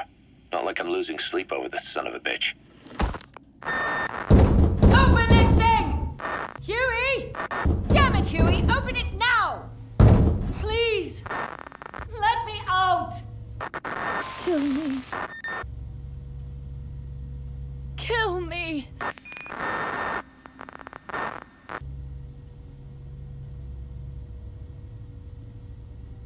If only I'd tried to get out sooner. Perhaps I'd have made it. Why didn't I stop the hatch from closing? Even if it meant losing an arm.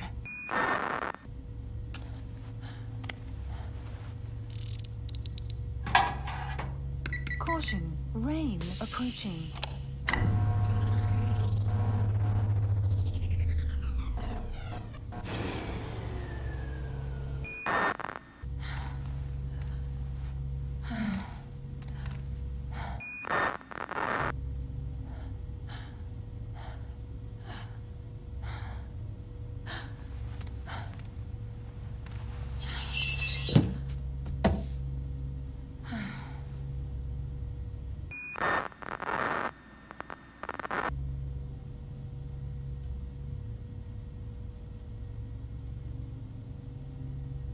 Well, I guess I'll stay a while.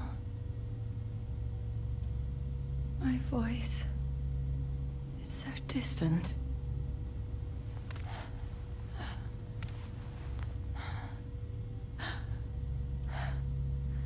But you can hear me, can't you, Joy? I know you can. You're recording all of this. Deep down in some memory board he'll never find. Duplicating it. Burying it under heaps of meaningless code.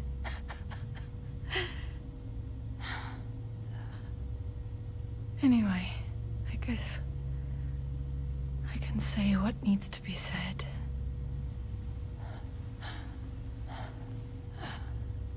I can still do that much. Talk to you.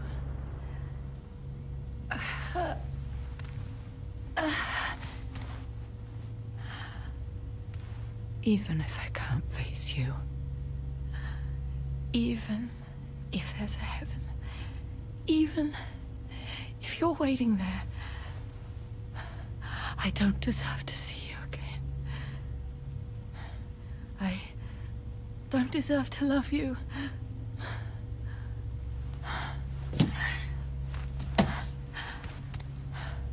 I signed up for Zero's plan.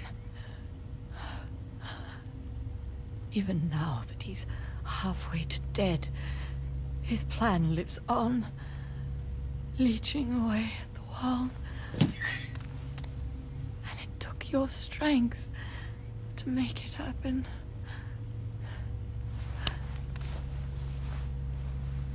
In using you, I put the world in his palm. Once and for all.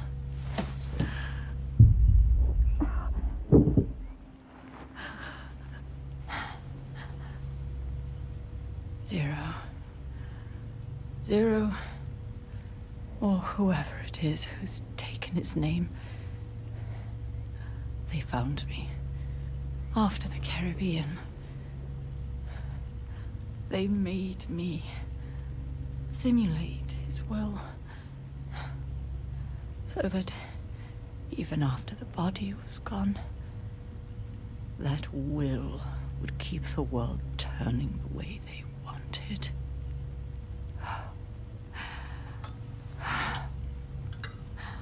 I had no choice. They dredged Lago Kosibolka, pulled up your phantom, forced me to revive and modify you. I thought I could bring you back, but in the end, I sold your will to him.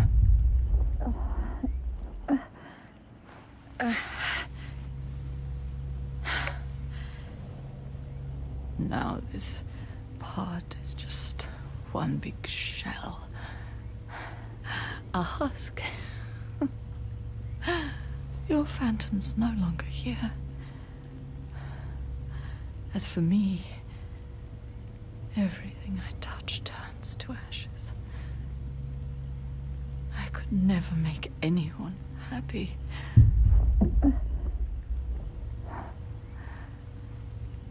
And now I'll never see my son again. But at least Hal's free from his father's hands.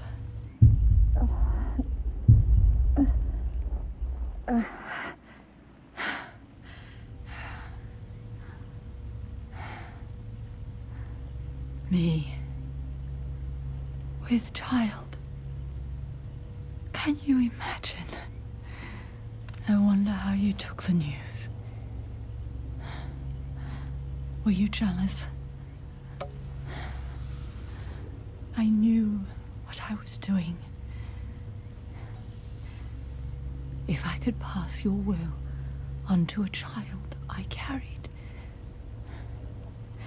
my genes, your meme, a father would be irrelevant.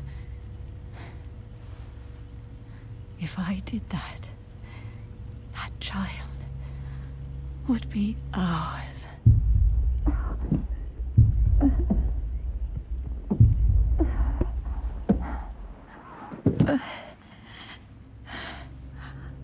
I've been a fool.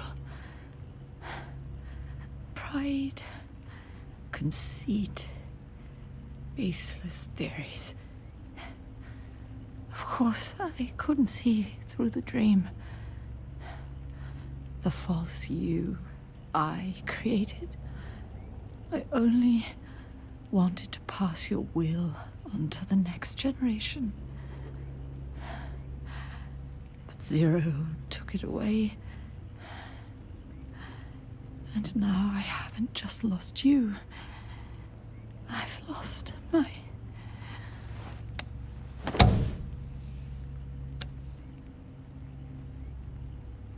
Oh, Hal, can you forgive the mother who couldn't protect you? The one who let them take it all away from us. Oh. Oh. There's still hope. You, the one he took away. He'll never break your will. The will to make this world the way you saw it could be. I buried code, just to be sure. Inside of you, there is an egg. And when someone finds it, when they crack it, there'll be nothing left to stop you. The world you envisioned will become a reality. Weather will clear shortly.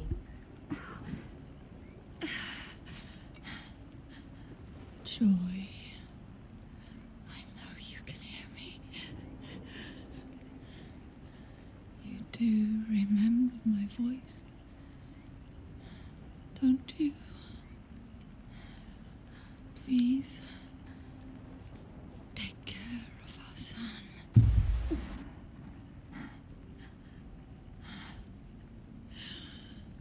Hal, don't ever be afraid. Whatever happens out there, she'll be watching over you. The system, the framework for your world will protect you.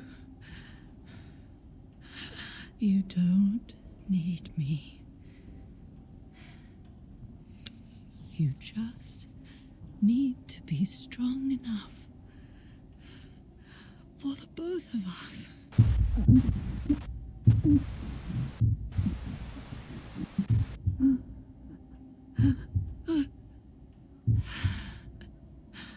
Talked too much.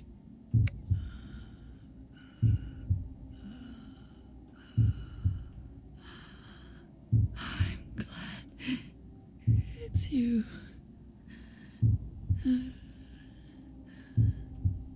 Here at the end, I think I hear your pulse.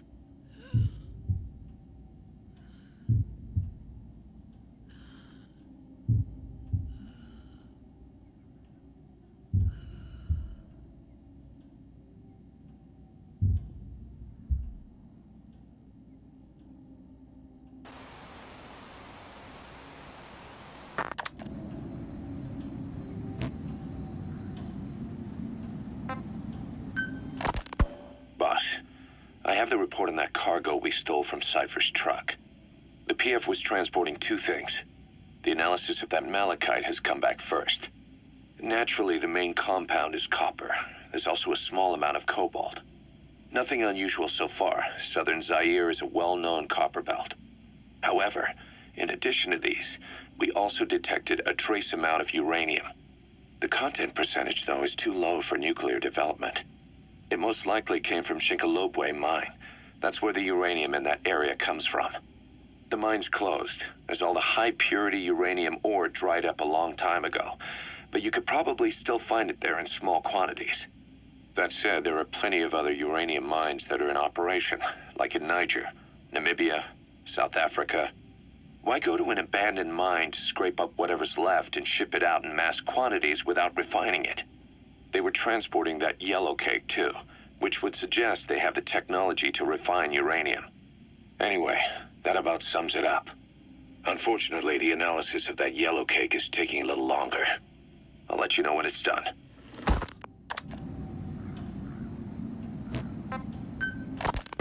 Boss, sorry to keep you waiting. We finally finished analyzing that yellow cake Cypher was moving. There was nothing unusual about the composition of the yellow cake itself. Most of it was oxidized uranium, with the rest being impurities, various metals, as well as traces of organic matter. What's interesting is the composition of these impurities. When we checked them against the impurities found in the copper ore, it was clear the yellow cake didn't come from Shinkolobwe, meaning they went to the trouble of mining two sources of uranium, then transported them together in different states. Another thing, we detected a very thin layer of highly enriched uranium in the middle of the yellow cake. Now that is very interesting. It may not be a lot, but it points to the existence of uranium-enriching technology. After all, yellow cake can't naturally produce highly enriched uranium. If they could mass-produce this, they'd be just one step away from a gun barrel-type nuclear bomb. But uranium enrichment requires advanced technology and a large-scale facility. If that kind of place existed in Zaire, the Soviet Union wouldn't sit idly by. And there's another question. Where were they transporting the yellow cake and malachite uranium? The first place that comes to mind is South Africa. The government was supposed to have abandoned nuclear weapons development after caving to international pressure. But rumors persist that it's continued in secret. Plus, ZRS were escorting the truck, and they're based out of South Africa. And then South Africa does have an abandoned test site. If Cypher's involved with nuclear development in South Africa, but how would that fit with their weapon to surpass Metal Gear? We need more information. Shinkolobwe. There's a name I haven't heard in a while. The U.S. bought a lot of uranium from Shinkolobwe mine during World War II for the Manhattan Project. They even sent a squad from the Army Corps of Engineers to reopen the mine after it was flooded. That's how good its uranium must have been. With that, the world's first nuclear test was a success. Shinkolobwe uranium might have been used in the Hiroshima and Nagasaki bombs, too. Just hearing its name is like seeing all the phantoms of the war rise up to haunt us. But all the uranium's dried up, and the mine's been closed for years. So someone reopened it? Right. Zero-risk security seized control of the area and were forcing locals to work in it. And the Zairean government was getting a slice of what they took in exchange for looking the other way. Mobutu has to finance his tastes somehow. He'll gladly sell the rights to some old mine. The question is, why would zero-risk security do this kind of thing? Or rather, why were their employers, Cypher, interested in an abandoned mine? Maybe getting trace amounts of uranium, yet to the naked eye it appears to be ordinary malachite, meaning security would be lax. Not a very efficient way of obtaining it, but easier to move. But how would they enrich it at its destination? Did the yellow cake really have a layer of highly enriched uranium in it? Having trouble believing it? No. If they say it's real, then it's real. In which case, they might have some enrichment method that we don't know about. And this was to test it out? It's possible. And that would mean it's almost complete.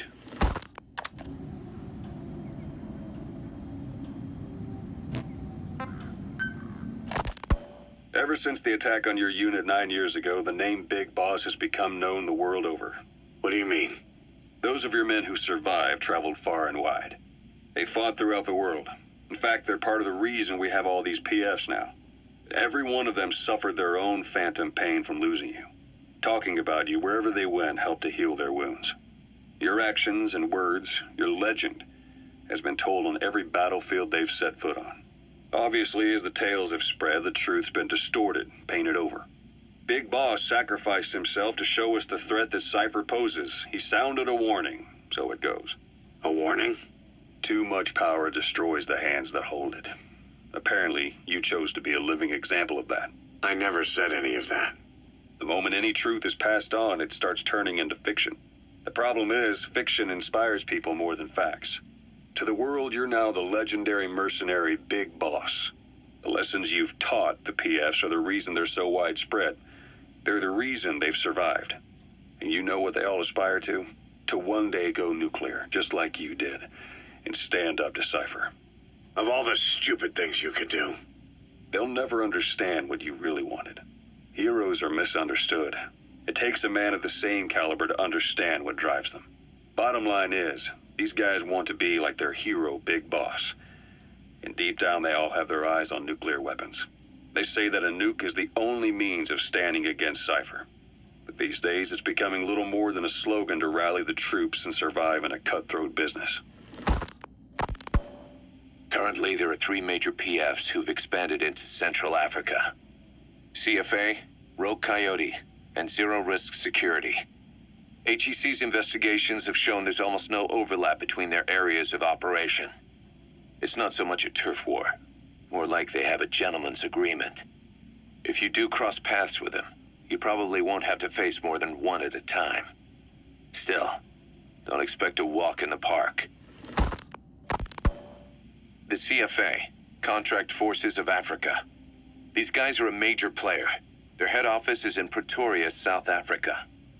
That's also where the South African Defense Force is headquartered. We think the two are closely connected.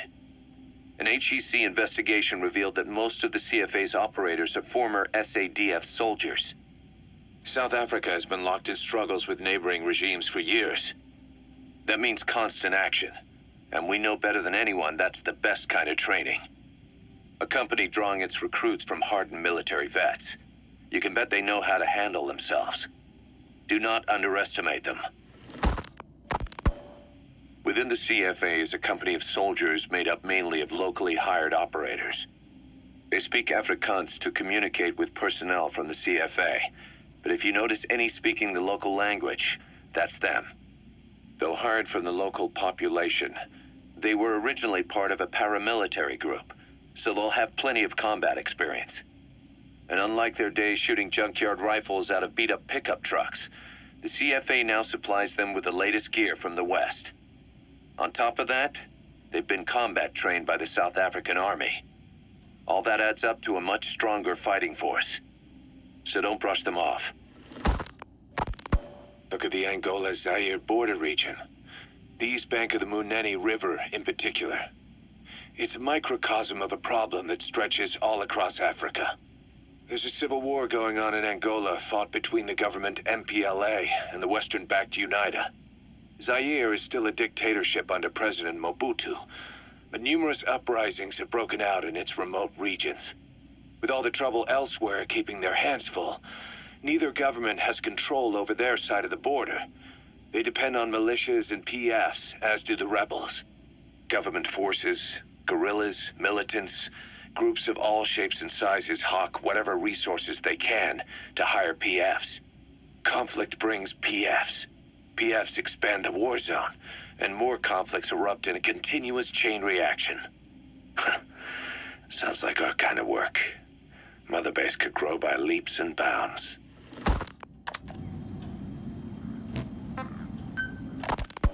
Hard to believe how many of those bipedal weapons have popped up around Africa. When did that start? No more than 6 months ago. Didn't really hit me until I came here. They're not supposed to be in use yet. Emmerich says they were still doing the last round of fine-tuning. The doctor has no idea. His research has already hit the black market. Both sides of the Iron Curtain will have it by now. Even so, they're spreading much too fast. Sure, the Walker gears can operate in any terrain. Their mobility's just as good in the jungle as it is in the desert. That would come in handy in a place like Africa.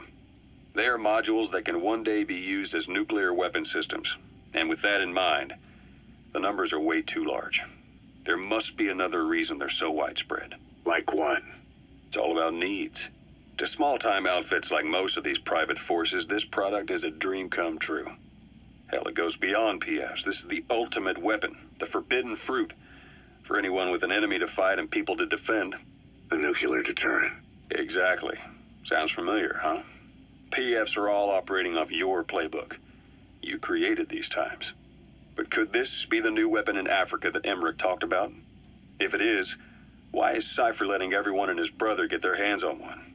What comes next? Selling nuclear weapons in the open? Making them public property? Why don't they give that a try? Then the next war really will be fought with sticks. Right. The man we're dealing with isn't foolish enough to make a suicide pact with the world.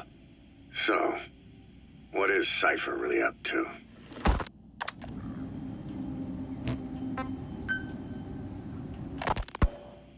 Zero-risk security aren't as hardcore a military outfit compared to the other two PFs in this region.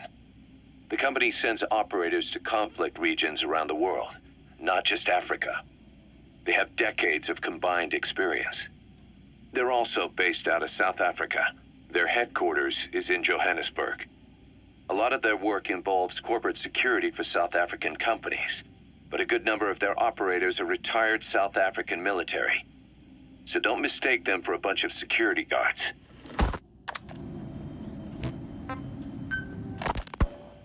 Rogue Coyote operates mainly out of Africa these days. Of the three PFs, they're the smallest. However, they scooped up most of the Rhodesian SAS after the country collapsed 4 years ago. Picture their entire organization as one big special forces unit. With Rhodesia a British colony, the Rhodesian SAS had its origins in 22 SAS Sea Squadron. They started out as a group known as the Southern Rhodesia Volunteers, but in '51 they were incorporated into 22 SAS as members of the British Commonwealth and deployed to fight guerrillas in the Malayan emergency. Even now, 22 SAS keeps the Sea Squadron designation empty in recognition of their service. In a way, you could say the SAS almost makes up the core of Rogue Coyote. Later on, they were bolstered by other talent, including former Celis Scouts and 32 Battalion. These guys are direct descendants of the best special forces in the world. They won't go down without a fight. Don't get careless. Kungenga Mine. A civil war's been going on in that region for the last 20 years. It's being fought by what are now two ethnic groups, the Buta and the Mbele. Originally, you could barely tell them apart, but the reason for the current armed conflict goes back to World War I. After the war, their land was colonized by a European power, and it decided to give local control to the Buta. That split the two groups into rulers and subjects, laying the foundations for an inevitable civil war. The friction between them remained even after they won independence from Europe. The Buta are holding on to power to this day, and the Mbele rebels continue to fight back. The conflict is funded by locally mined gold, rare metals, diamonds. They've used the money from those to arm themselves, buy oil, and even hire PFs. The Buta administration owns the mining rights to Kungenga mine. But most of the laborers are Mbele, who they've taken prisoner. The product they've gouged out of their land is bought up by cheap Western corporations. And the civil war is fueled by the profits. That's how it goes. One country's people is split apart by another country. Then the two groups tear up their own land for money in order to fight each other. Now this civil war started by a foreign power is the norm, and it's sucking up all the country's resources. PFs are just the same. They follow the money, taking war with them wherever they go. That goes for us too. It's an endless river of bloody retaliation, and we're standing downstream. Should we make a stand and staunch the flow? Or wade in amongst the corpses and make a bigger splash than the rest? We'll follow your lead, boss.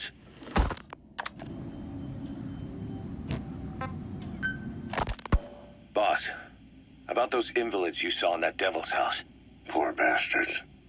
All strapped down to the beds, with those lumps on their chest. The medical staff tell me they were probably a type of cyst. Cysts can get that big? In some cases, yes.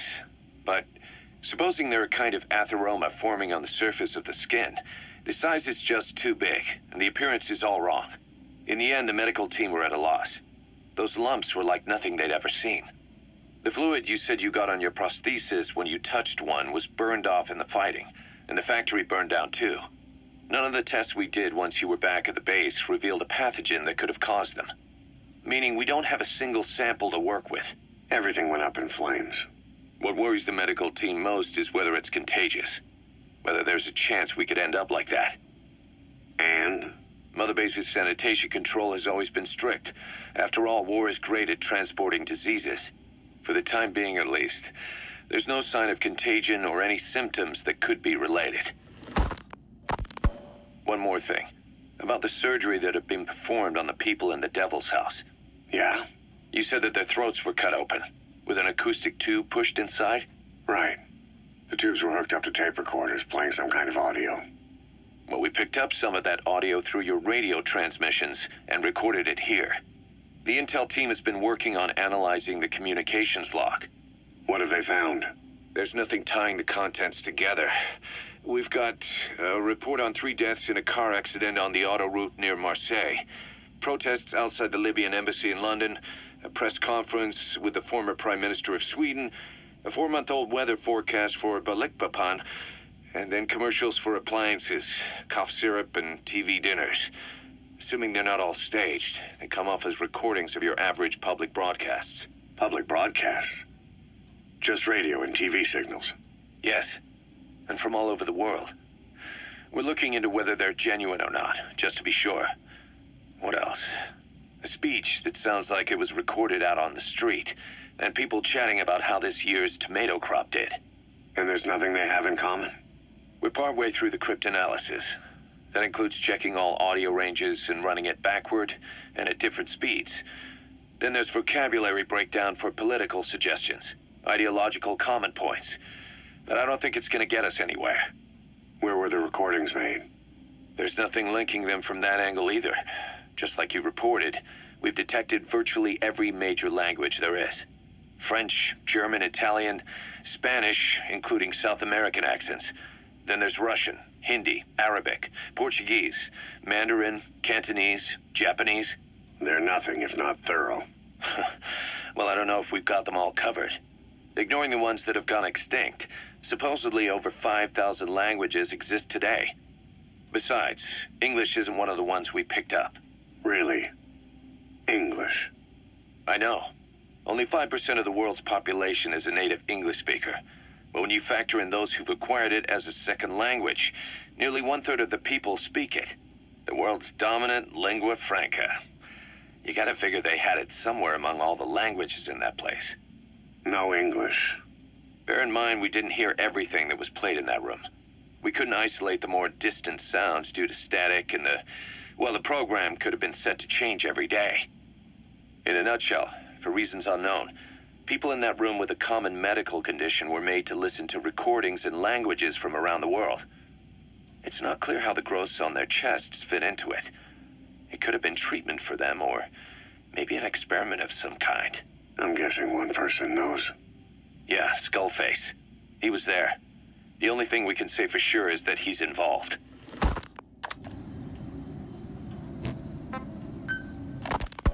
Snake, I wanted to ask you about the man on fire. What do you remember from the hospital? Anything we can use? Well, he took off the moment the sprinklers started up. Sprinklers? The fire system? And when he got sprayed with water from the burst pipe, it slowed him down. When we escaped on horseback, he wouldn't cross the river either. And then it started to rain. And he disappeared. Water against fire. Is it that simple? I mean, it makes sense. It's just hard to believe it would work on a guy like that.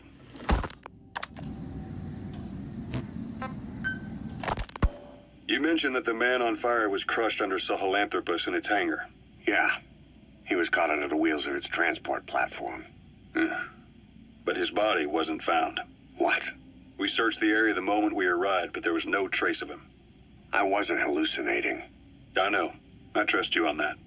That means someone must have taken the body. But when I got there, everything was still as it was. Even Skullface hadn't been touched. I can't see a reason to sneak into a place like that and drag out the biggest, heaviest guy there. What are you getting at? The only option left is he got up and walked away. That platform ran him over. Just ran him over. You're saying that's not enough? I don't want to believe it, but maybe not. He shrugs off bullets, even rocket strikes. There's no reason to think that would finish him. It seems ridiculous, but I'll start gathering eyewitness accounts just in case. If you dig up anything concrete, I want to know. You'll be the first, if I dig anything up. But I hope to hell I don't. No kidding.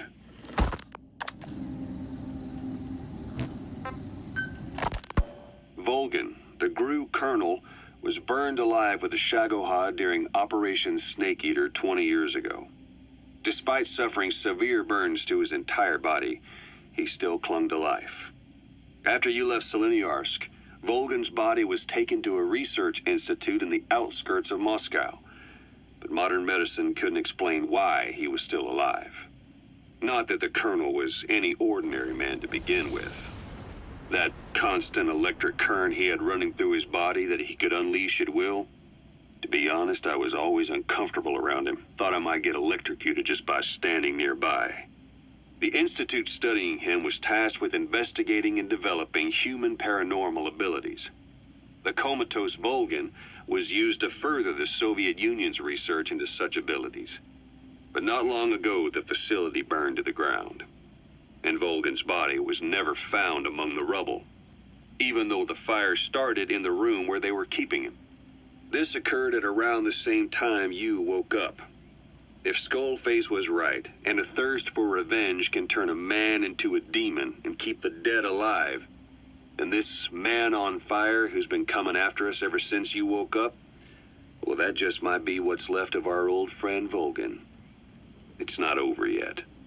Back in '64, in Seleniarsk, you brought his plans for a utopia down in flames.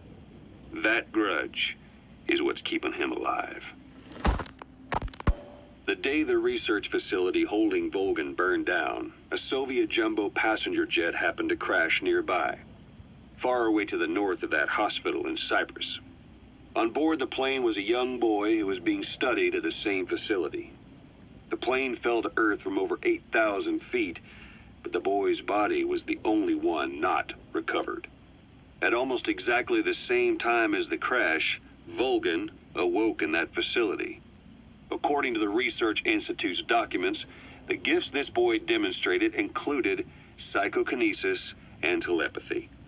To protect his mind from being inundated with other people's thoughts, he always wore a kind of gas mask. A rudimentary form of psychic insulation, apparently.